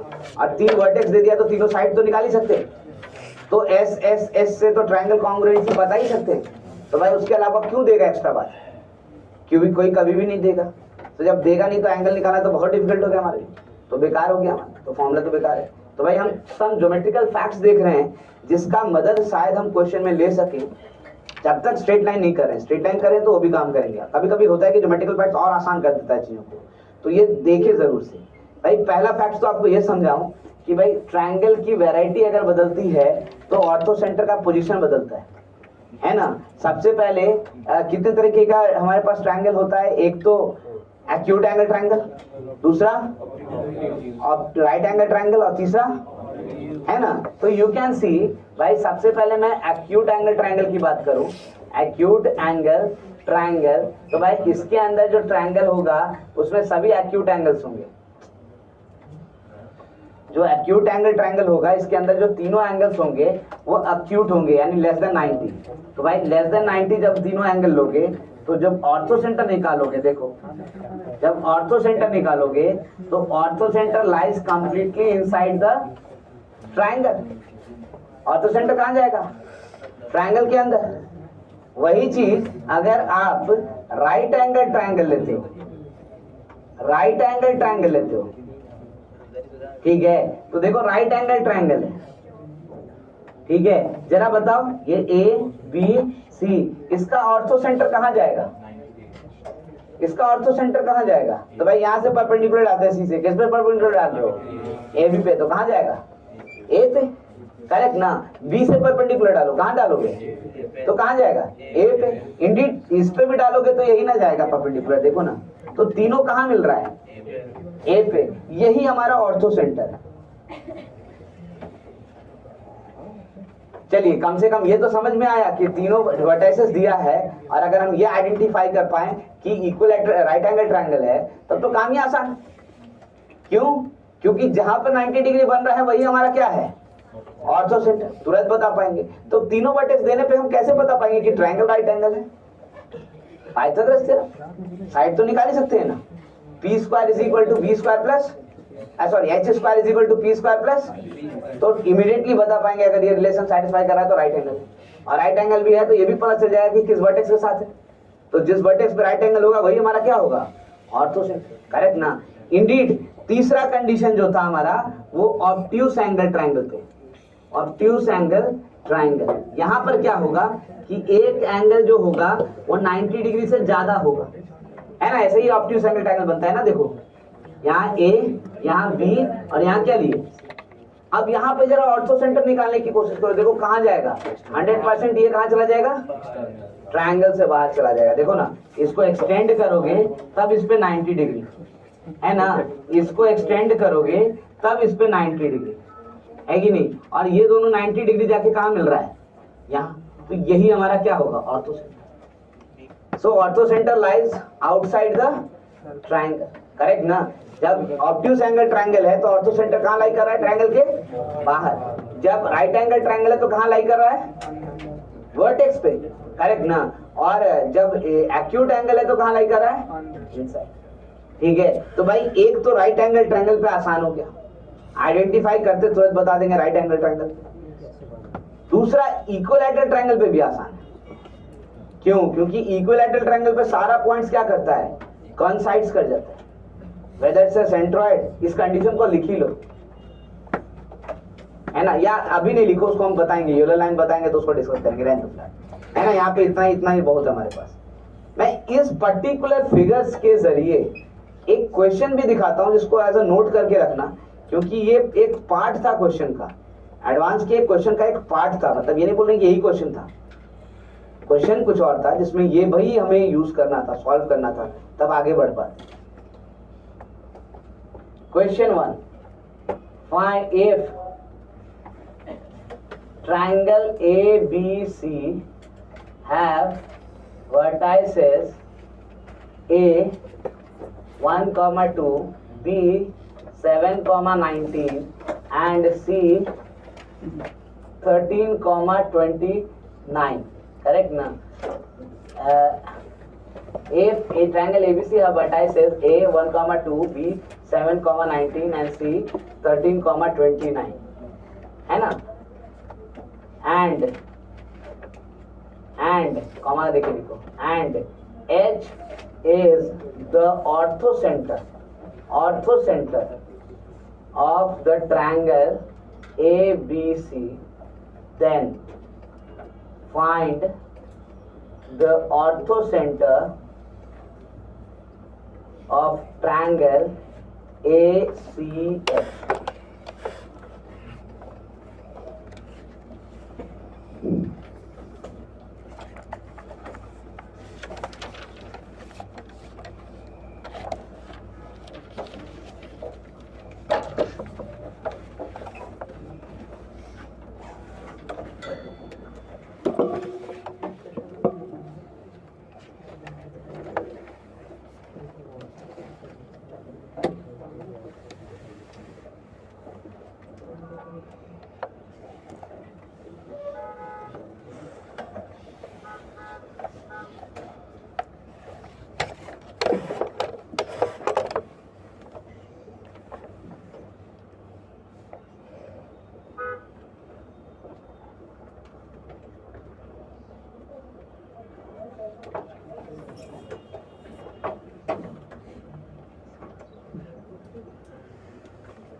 बातें नहीं करो।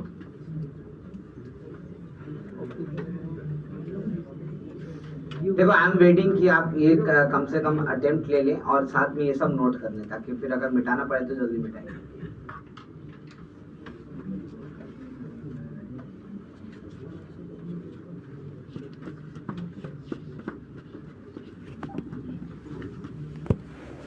तो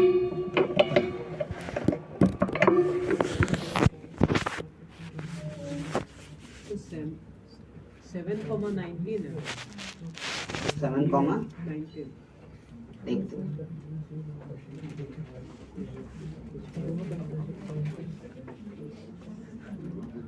वो बात नहीं है। हाँ ठीक है, मैं तो बोल रहा, देखते हैं क्या करो। क्या सोच रहे हैं? नहीं ठीक है, हो सकता है, गलत थोड़ी है, हमने थोड़ी बोला, हम देखते हैं, बस डिस्कस करते हैं, एक बार सबको सोचने दो।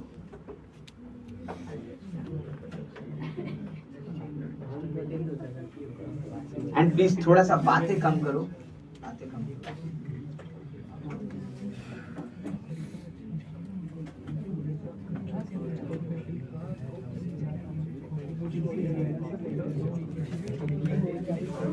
देखो मैं आप थोड़ा समझाऊं, बात सही है, गलत नहीं है। 7,19 will be the ortho centre for ACH। क्यों और कैसे, तो आप तीनों फैक्ट्स में, इसलिए मैंने बोला ज्योमेट्रिकली कभी कभी बढ़ने से हमको फायदा हो जाता है। आप एक चीज को ध्यान से देखो, आप जब एक्यूट एंगल ट्रायंगल ले रहे हो, एक्यूट एंगल ट्रायंगल ABC में वर्टेक्स कुछ भी हो, ये हमारा ऑर्थो सेंटर, ये हमारा ऑर्थो सेंटर, और ये हमारा ऑल्टीट्यूड, सॉरी ये आ गया H, है ना। अब मैं ये कह रहा हूँ, जरा सोच के देखो आपको क्या चाहिए। तो भाई ट्रायंगल ACH में ऑर्थो सेंटर चाहिए। किस ट्रायंगल में ऑर्थो सेंटर चाहिए? ACH। हम जरा ट्रायंगल ACH मार्क करते हैं। देखो तो यहाँ से A, ये H और ये क्या हो गया C, ऐसा कुछ आ गया, देखो ऐसे है ना, ये ट्रायंगल ACH निकाल देते हैं। अब ACH में आप जरा सा ऑल्टीट्यूड डालना शुरू करो तो क्या होता है, तो मुझे दिखता है कि A से जब हम ऑल्टीट्यूड डालेंगे तो किस साइड पे डालेंगे? HC पे ना। तो CH पे अगर ऑल्टीट्यूड डालोगे तो वो तो यही लाइन है, देखो यही लाइन है, पहले से परपेंडिकुलर है। एक लाइन से ज्यादा परपेंडिकुलर थोड़ी होगा, एक ही ना होगा उस पॉइंट से, तो भाई यही लाइन है, ठीक है। अच्छा आप फिर C से डालो, किस पे डालने वाले हो? AH पे ना। तो AH पे जब डालोगे तो कौन सा लाइन है? तो देखो ये वाला लाइन है, ये वाला देखो ना, परपेंडिकुलर पहले से है ना, है कि नहीं। और ये दोनों लाइन जाके कहां पे इंटरसेक्ट कर रहा है? देखो ध्यान से, किस पे कर रहा है? ठीक है, यूनिट आपको दिख रहा है कि H से इस पर भी जो परपेंडिकुलर डालो वो भी जाके कहां मिल रहा है? B पे, करेक्ट ना। So this is actually the ortho centre, ortho centre है ना, टू ट्रायंगल AC, है ना, वर्टेक्स B है, इसमें हमको कोई कैलकुलेशन की जरूरत नहीं है। अब आप बोलोगे ये तो आपने खाली एक्यूट एंगल ट्रायंगल लिया, अगर ऑब्ट्यूस होता तो क्या होता? बोले हमको कोई इशू नहीं है भाई, देखो जरा ऑब्ट्यूस होता तो क्या होता? ट्रायंगल ऐसा होता, ऑब्ट्यूस एंगल, ये हो गया A, ये हो गया B, ये हो गया C। भाई यहाँ से भी ऑर्थो सेंटर निकालो, तो इस पर अगर परपेंडिकुलर डालोगे तो ऑर्थो सेंटर ऐसे जाएगा, इस पर अगर परपेंडिकुलर डालोगे तो ऐसे परपेंडिकुलर जाएगा। तो ये 90 डिग्री, ये 90 डिग्री, दोनों जाके कहाँ मिलेगा? तो यहाँ जाके मिलेगा, यहाँ पे H है ना, है। अब कौन से ट्रायंगल पे आपको निकालना है? ACH।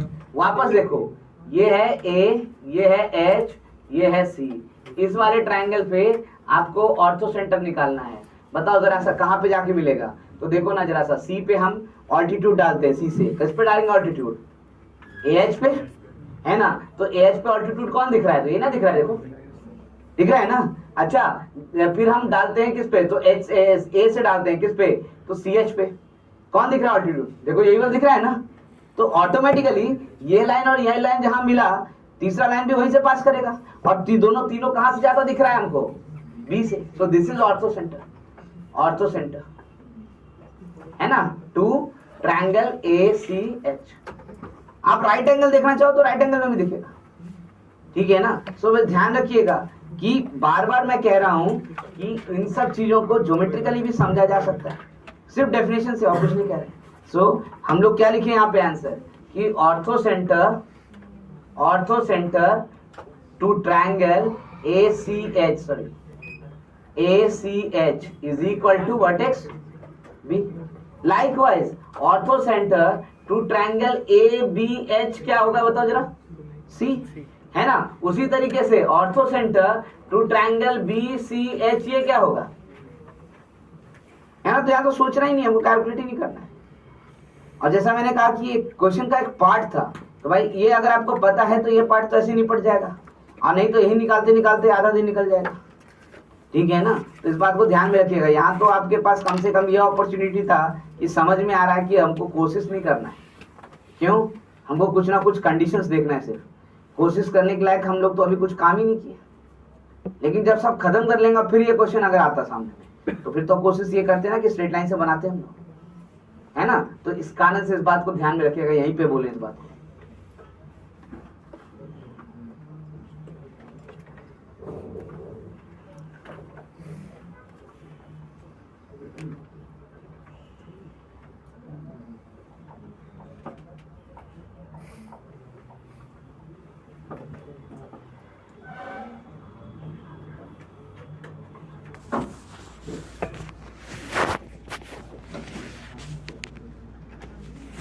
इसके बाद आ रहे हैं हम लोग सरकम सेंटर पे, है ना। अब सरकम सेंटर, ऑर्थो सेंटर, जैसे डिफिकल्टी लेवल हम लोगों का बढ़ा है उस हिसाब से देख लो, हम लोग कैलकुलेट कर सकते हैं सेंट्रॉइड को, इन सेंटर को, एक्स सेंटर को। ऑर्थो सेंटर कैलकुलेट नहीं कर सकते, तो अब सरकम सेंटर भी कैलकुलेट हम नहीं कर सकते।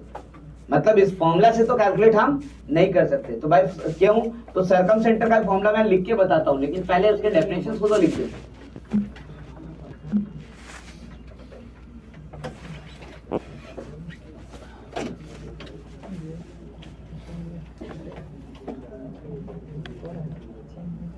सरकम सेंटर, पहले डेफिनेशन को समझ जाइए। सर्कल है और ट्रायंगल ऐसा है, देखो ए बी सी। हम लोग क्या कहते हैं भाई? तो ये सर्कल जो है वो ट्रायंगल को सर्कमस्क्राइब कर रहा है। सर्कमस्क्राइब कर रहा है मतलब उसके तीनों वर्टेक्स से पास कर रहा है ना, उसको घेरे हुए। Then this circle is known as circum circle, और इसके सेंटर को हम लोग क्या बोलेंगे? सर्कम सेंटर, करेक्ट ना। So this is circle which is known as circum circle, है ना। और इसी के सेंटर को हम लोग नाम देते हैं सर्कम सेंटर। ठीक है। सो पहला डेफिनेशन जो हमारा होगा वो इसी बेसिस पे होगा। हम लोग क्या बोलेंगे? The circle which circumscribe the triangle that is passes through the three vertices. The circle which circumscribes the triangle that is passes through the three vertices is known as circumcircle. The center of circumcircle is known as circumcenter, denoted by S. Again फिर यहां लिख रहे हैं generally. क्यों? क्योंकि फिर वही issue है, ये भी बदलता है। कई बार हम लोग सर्कल का सेंटर ओरिजिन रखना बहुत पसंद करते हैं, तो ओरिजिन रखेंगे तो एस थोड़ी बोलेंगे, उसको क्या बोलेंगे? वो बोल देंगे। ठीक है ना। तो ध्यान रखें, नॉर्मली इसको एस बोलते हैं, लेकिन कभी कभी इसको सी भी लिख देता है सर्कम सेंटर, कभी कभी ओ बोल देगा, तो जनरली एस लिखते हैं। यानी जब आप प्रॉपर्टीज ऑफ ट्रायंगल पढ़ोगे तो फिक्स्ड है। ट्रायंगल के बारे में स्पेसिफाइड स्टडी कर रहे हैं हम, तो कुछ नहीं बदलते, हम लोग इसी नाम से रखते हैं। तो वहां पे ये फिक्स्ड है, वो नहीं बदलेगा। लेकिन जैसे कुछ और पढ़ रहे हैं, इसमें सिर्फ मदद चाहिए इसका, तो जो अच्छा लगे वही रख लेते हैं। ठीक है। तो जनरली हम लोग उसको एस से दिखाते हैं। एक बात तो यहां से क्लियर हो गया ना कि भाई अगर आप इसको सर्कम सर्कल बोल रहे हो तो 100% ये देखो कि भाई ये वाला जो है वो क्या है? रेडियस। यहाँ पर ये भी क्या है? रेडियस। यहाँ पे ये भी क्या है? यानी यहां से एक इंफॉर्मेशन हम लोग निकाल सकते हैं कि SA equal to SB equal to SC, that is what? तो रेडियस। भाई अब आप सोचो कि आपको सर्कम सर्कल निकालने के लिए सॉरी सरकम सेंटर निकालने के लिए कितना अननोन डिटरमाइन करना है? 2 ही। सरकम सेंटर का कोऑर्डिनेट ना, मान लो उसको h, k कहते हैं, तो क्या हो गया? एक ही इक्वेशन यहां से बनाएंगे s इक्वल टू sb, दूसरा इक्वेशन यहां से बनाएंगे sb इक्वल टू sc, और तीसरा इक्वेशन भी बनाएंगे sb इक्वल टू, कितना इक्वेशन बन गया? 3। जबकि अननोन कितना है? 2। अननोन कितना है? 2 ही ना, और इक्वेशन कितना बन गया? 3। अरे आराम से सॉल्व करके निकाल सकते हैं। हाँ ये जरूर है कि भाई किसी किसी केस में डिफिकल्ट भी हो सकता है क्योंकि इस डिस्टेंस फॉर्मूला लगा रहे हो, ठीक है, बट डेफिनेटली सॉल्व हो सकता है, ठीक है ना। तो ये एक तरीका है जिससे कि सरकम सेंटर निकल जाएगा हमारा, इसमें कोई दिक्कत ही नहीं, ठीक है। बट आपने सेक्शन फॉर्मूला नहीं लगाया, तो भाई सेक्शन फॉर्मूला के लिए फिर ये वर्किंग डेफिनेशन नहीं हो सकता हमारा, वर्किंग डेफिनेशन चेंज करना पड़ेगा सेक्शन फॉर्मूला के लिए। कैसे चेंज करेंगे भाई वर्किंग डेफिनेशन? जरा मैं उसको दिखाऊं।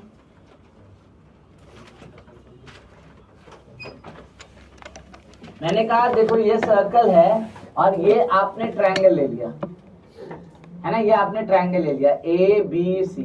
अगर ये सरकम सेंटर S है तो देखो तो जरा सा यहाँ से परपेंडिकुलर डालेंगे साइड BC पे, तो साइड BC को वो क्या करेगा? ये कैसे पता? तो साइड BC कॉर्ड है ना, और सेंटर से परपेंडिकुलर जो होता है वो कॉर्ड को हमेशा क्या करता है? तो भाई डेफिनेटली ये और ये इक्वल पार्ट है, ठीक है, ये D बोल देते हैं। अच्छा यहाँ से इस पर भी परपेंडिकुलर डाले तो इसको भी क्या बोलेंगे? बाइसेक्ट। और यहाँ से इस पर भी परपेंडिकुलर डाले तो इसको भी क्या करेगा? बाइसेक्ट करेगा ना। तो इन दैट केस हमें एक बात समझ में आ रहा है कि circumcentre is actually the point of concurrency of what? Perpendicular bisectors of the sides. Side का जो परपेंडिकुलर बाइसेक्टर होगा उसी का पॉइंट ऑफ क्या है? कंकरेंसी। यानी यहां से भी डेफिनेशन में वर्किंग डेफिनेशन तो बना सकते हैं सेक्शन फॉर्मूला से, लेकिन 100% दिख रहा है कि स्ट्रेट लाइन ज्यादा अच्छा लगेगा, है ना। स्ट्रेट लाइन से इक्वेशन निकालेंगे SD का, स्ट्रेट लाइन से इक्वेशन निकालेंगे SE का, और दोनों का इंटरसेक्शन ही निकालेंगे तो S निकल जाएगा ना, ठीक है। तो ये बात दोनों पेंडिंग रहा कि जब स्ट्रेट लाइन करेंगे तो ये निकाल करके देखेंगे कि भाई स्ट्रेट लाइन के थ्रू कैसे देखते हैं, ठीक है। फिलहाल तो डेफिनेशन लिख लेते हैं। Working definition 2, the point of concurrency of perpendicular bisectors of the sides of a triangle is known as the circumcenter of that triangle.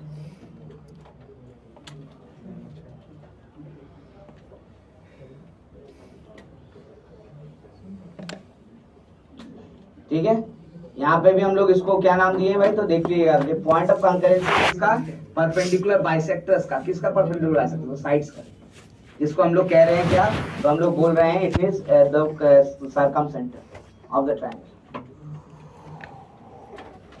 यहाँ पर भी सेक्शन फॉर्मूला निकालेंगे तो सेम तरीका है, लेकिन फिर वो यूजलेस है हमारे लिए।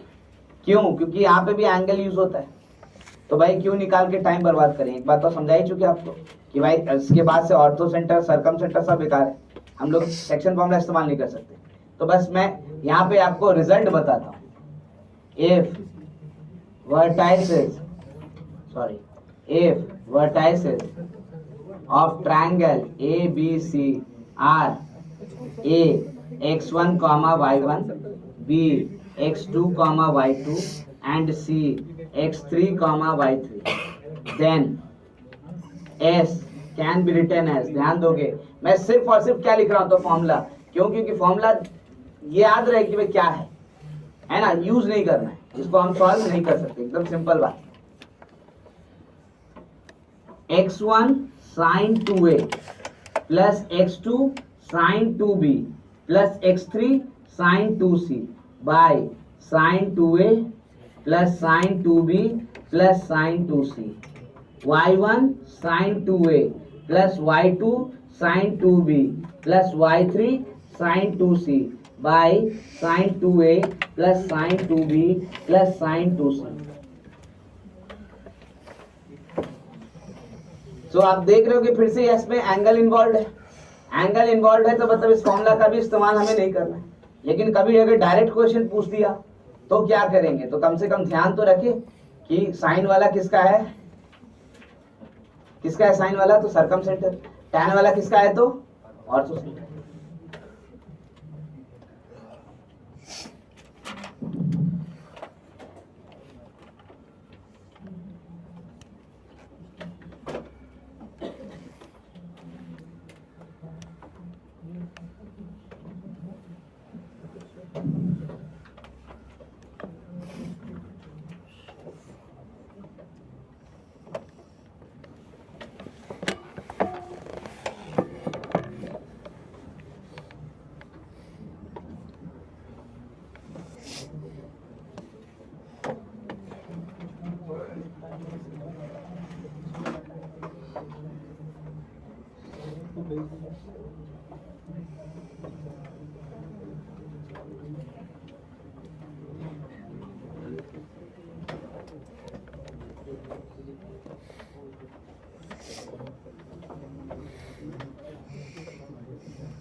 ठीक है, बात समझ में सबको आ गया।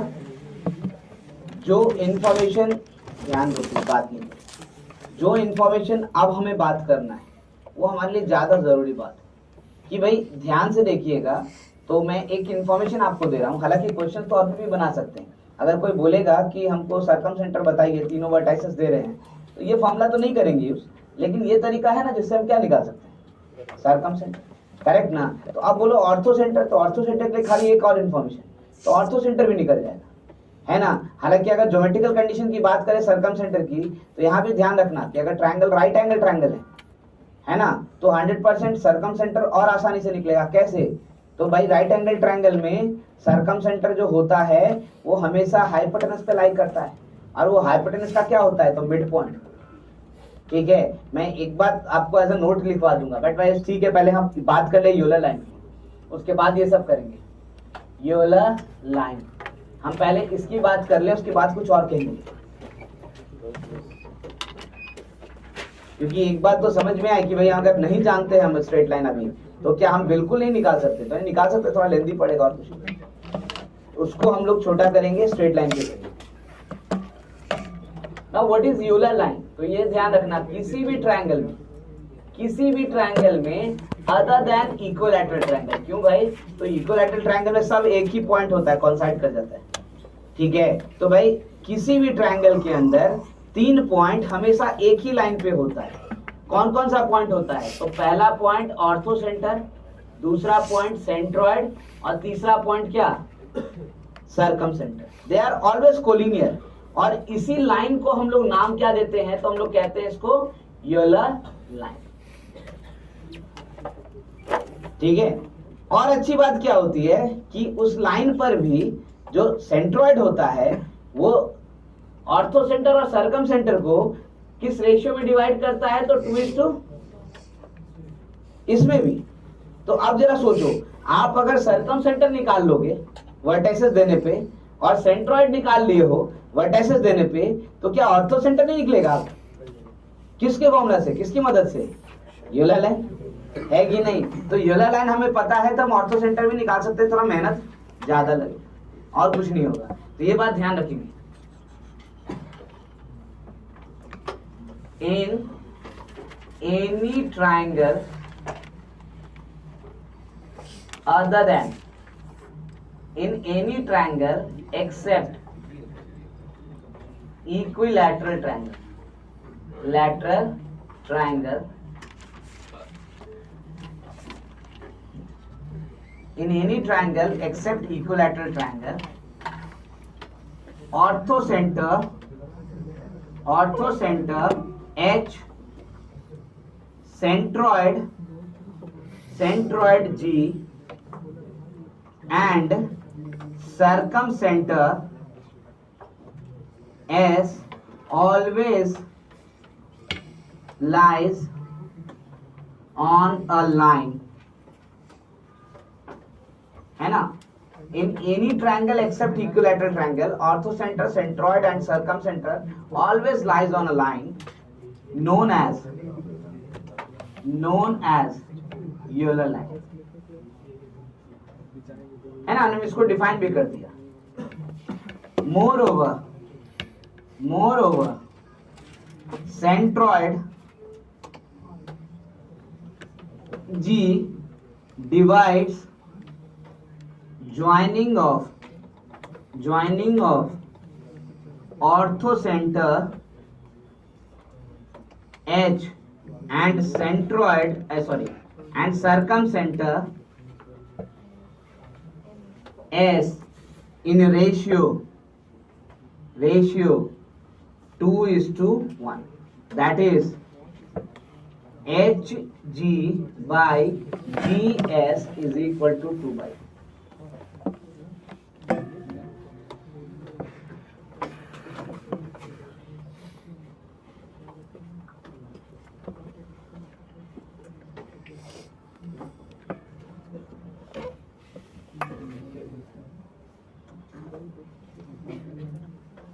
अब इंपॉर्टेंट बात है कि भाई इन सेंटर का क्या होगा, तो ध्यान रखोगे ये सारे ट्रायंगल के लिए जब आइसोसेलेस ट्रायंगल होगा तो इन सेंटर भी इसी लाइन पे आ जाता है, और जब इक्विलैटरल ट्रायंगल होता है तो सब का सब एक ही पॉइंट पे आ जाता है. करेक्ट ना? तो मैं इक्विलैटरल ट्रायंगल वाला कंडीशन लगाऊं, क्योंकि आइसोसेलेस वाला ट्रायंगल हम लोग उतना यूज नहीं करते. जो यूज करते हैं उसी की बात करते हैं, जो याद रह सकता है.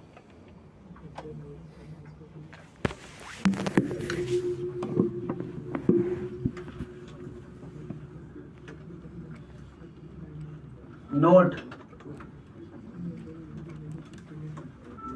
in an equilateral triangle,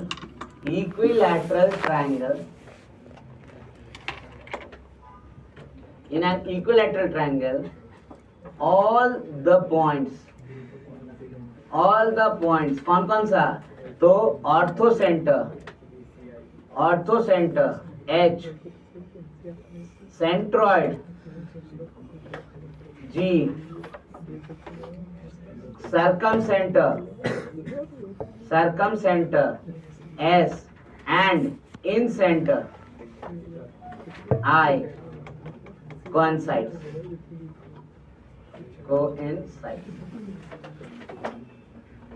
मतलब सब एक ही पॉइंट है.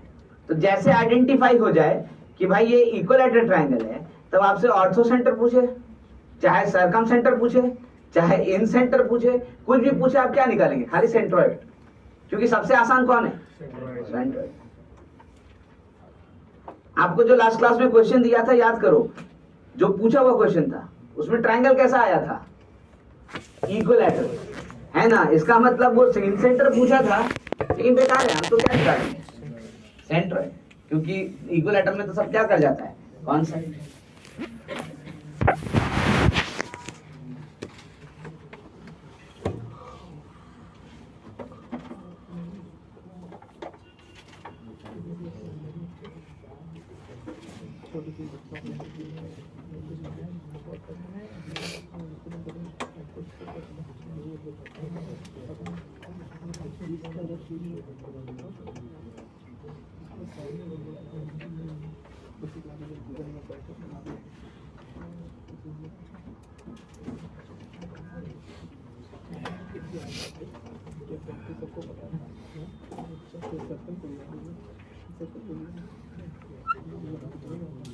Find the circumcenter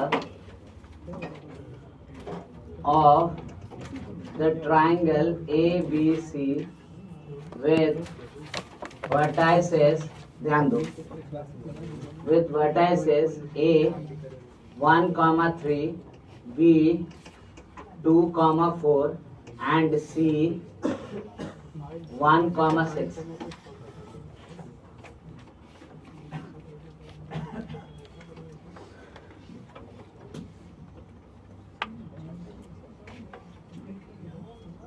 Also find the orthocenter. Definitely जब तक स्ट्रेट लाइन नहीं जानते तब तक हम लोग ये मेथड ऑप्ट करेंगे, उसके बाद नहीं कर रहे हैं.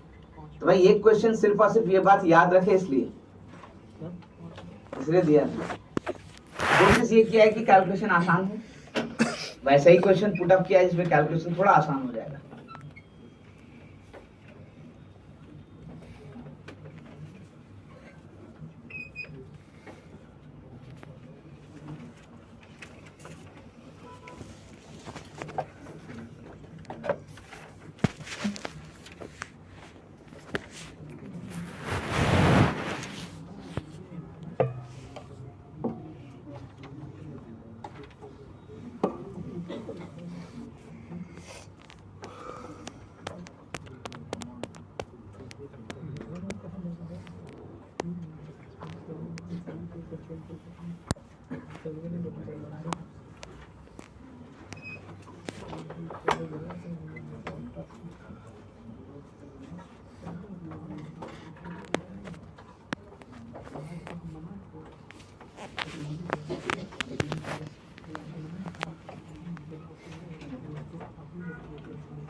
क्या करेंगे? तो let circumcentre S is equal to H comma K। भाई H और K का वैल्यू निकालना है, सिर्फ और तो कुछ करना नहीं। तो भाई अगर circum centre H comma K है तो वी नो दैट क्या हो जाएगा, so S of A is equal to S of B is equal to S of, पक्का है ना? अब चलिए एक बार लिखते हैं इसको, क्या लिखेंगे? तो S ऑफ A तो मुझे दिख रहा है रूट अंडर कितना हो जाएगा, H माइनस 1 का whole square plus K minus 3 का whole square. S of B कितना होगा, रूट अंडर H माइनस 1 का होल, अच्छा H माइनस 2 है, H माइनस 2 का whole square plus K minus 4 का whole square. S of C क्या हो जाएगा, तो रूट अंडर H माइनस 1 का whole square plus K minus 6 का होल स्क्वायर। सॉल्व करना है आसानी से, कैसे करेंगे? तो मुझे लगता है ये दोनों ले लिया जाए, SA इक्वल टू SC। इसे क्या होगा भाई, दिख रहा है कि H वाला जो टर्म है वो सेम है एकदम, स्क्वायर करेंगे तो क्या हो जाएगा, कैंसिल। तो इक्वेशन 30 में रिड्यूस हो जाएगा, एक वेरिएबल तुरंत निकल जाएगा। K का वैल्यू निकला नहीं कि अगला इक्वेशन में डाल देने वाले, तुरंत निकल जाएगा, है कि नहीं? तो भाई हम ये नहीं बोल रहे कि हर क्वेश्चन लेंथी होगा, जहां कैंसिल आसानी से हो जाएगा वहां क्यों लेंथी होगा, ठीक है? लेकिन कुछ क्वेश्चंस के लिए हम लोग ऐसा नहीं ना बना रहे हैं। तो भाई हमको इन जनरल बात करना है, इसलिए जब स्ट्रेट लाइन आएगा तब इसको बंद कर देंगे, लेकिन जब तक स्ट्रेट लाइन नहीं आता तब तक ये बात कर रहे हैं, ठीक है? सो I can say, so SA equal to SC implies H minus 1 का स्क्वायर प्लस K माइनस 3 का square is equal to H minus 1 का स्क्वायर प्लस K माइनस 6 का स्क्वायर। देखो H माइनस 1 का स्क्वायर कैंसिल हो गया, स्क्वायर कर दिए दोनों, है ना? अब देखो यहाँ से क्या होगा, तो यहाँ से लिख सकते हैं K square minus 6K plus 9 is equal to K square minus 12K और प्लस 36। यहाँ से K स्क्वायर भी क्या हो गया, K का एग्जैक्ट एक ही वैल्यू आएगा। कैसे निकालेंगे, इधर लाते हैं तो 12 माइनस 6 यानी कितना बनेगा, 6K। 9 उधर लेके जाते हैं तो कितना बनेगा, देखो तो जरा 20। So K becomes equal to how much, बताओ जरा सा, 9/2 आ गया K का वैल्यू 9/2। H आएगा कि नहीं? अब H कैसे आएगा बताओ, और आसान भाई, अब ऐसे इक्वल टू क्या ले लेंगे, SB। H तो K तो जानते ही हैं, किसके बीच में रिलेशन आएगा, H के बीच, है ना? यहाँ लिखते हैं देखो, SA equal to SB, square कर लो ज्यादा अच्छा है, इम्प्लाइज H माइनस 1 का स्क्वायर प्लस K माइनस 3 का square is equal to H minus 2 का स्क्वायर प्लस K माइनस 4 का स्क्वायर। लिख दिया, यहाँ से स्टार्ट करो, H square minus 2H plus 1 और K माइनस 3, K कितना है, 9/2, 9/2 माइनस 3 यानी कितना हो गया,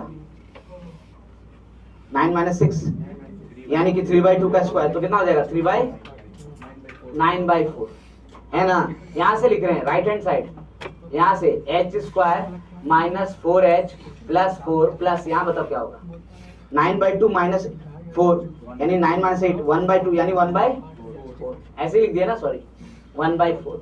अब देखो तो क्या क्या कैंसिल हो रहा है, एच स्क्वायर कैंसिल यानी एक ही वैल्यू बच जाए ना एच। अब तो आगे रिजल्ट हमारा क्या निकाले देखो तो एच स्क्वायर खत्म, 4h इधर ले आओ तो क्या बचेगा, तो 2h, बाकी सब उधर लेके जाते हैं तो क्या लिखेंगे, तो I can write 3 plus 1/4 minus 9/4 ऐसे ही ना हो जाएगा। तो कितना बन रहा है 2, h का वैल्यू कितना आ गया 1/2, तो h का वैल्यू 1/2 आ गया तो सरकम सेंटर मिल गया, कितना मिल गया, तो 1/2 कामा 9/2, ये देखो आगे है ना, मतलब निकालना जानते हैं, ऐसा नहीं कि नहीं निकाल सकते। हाँ वो फॉर्मूला इस्तेमाल नहीं कर रहे।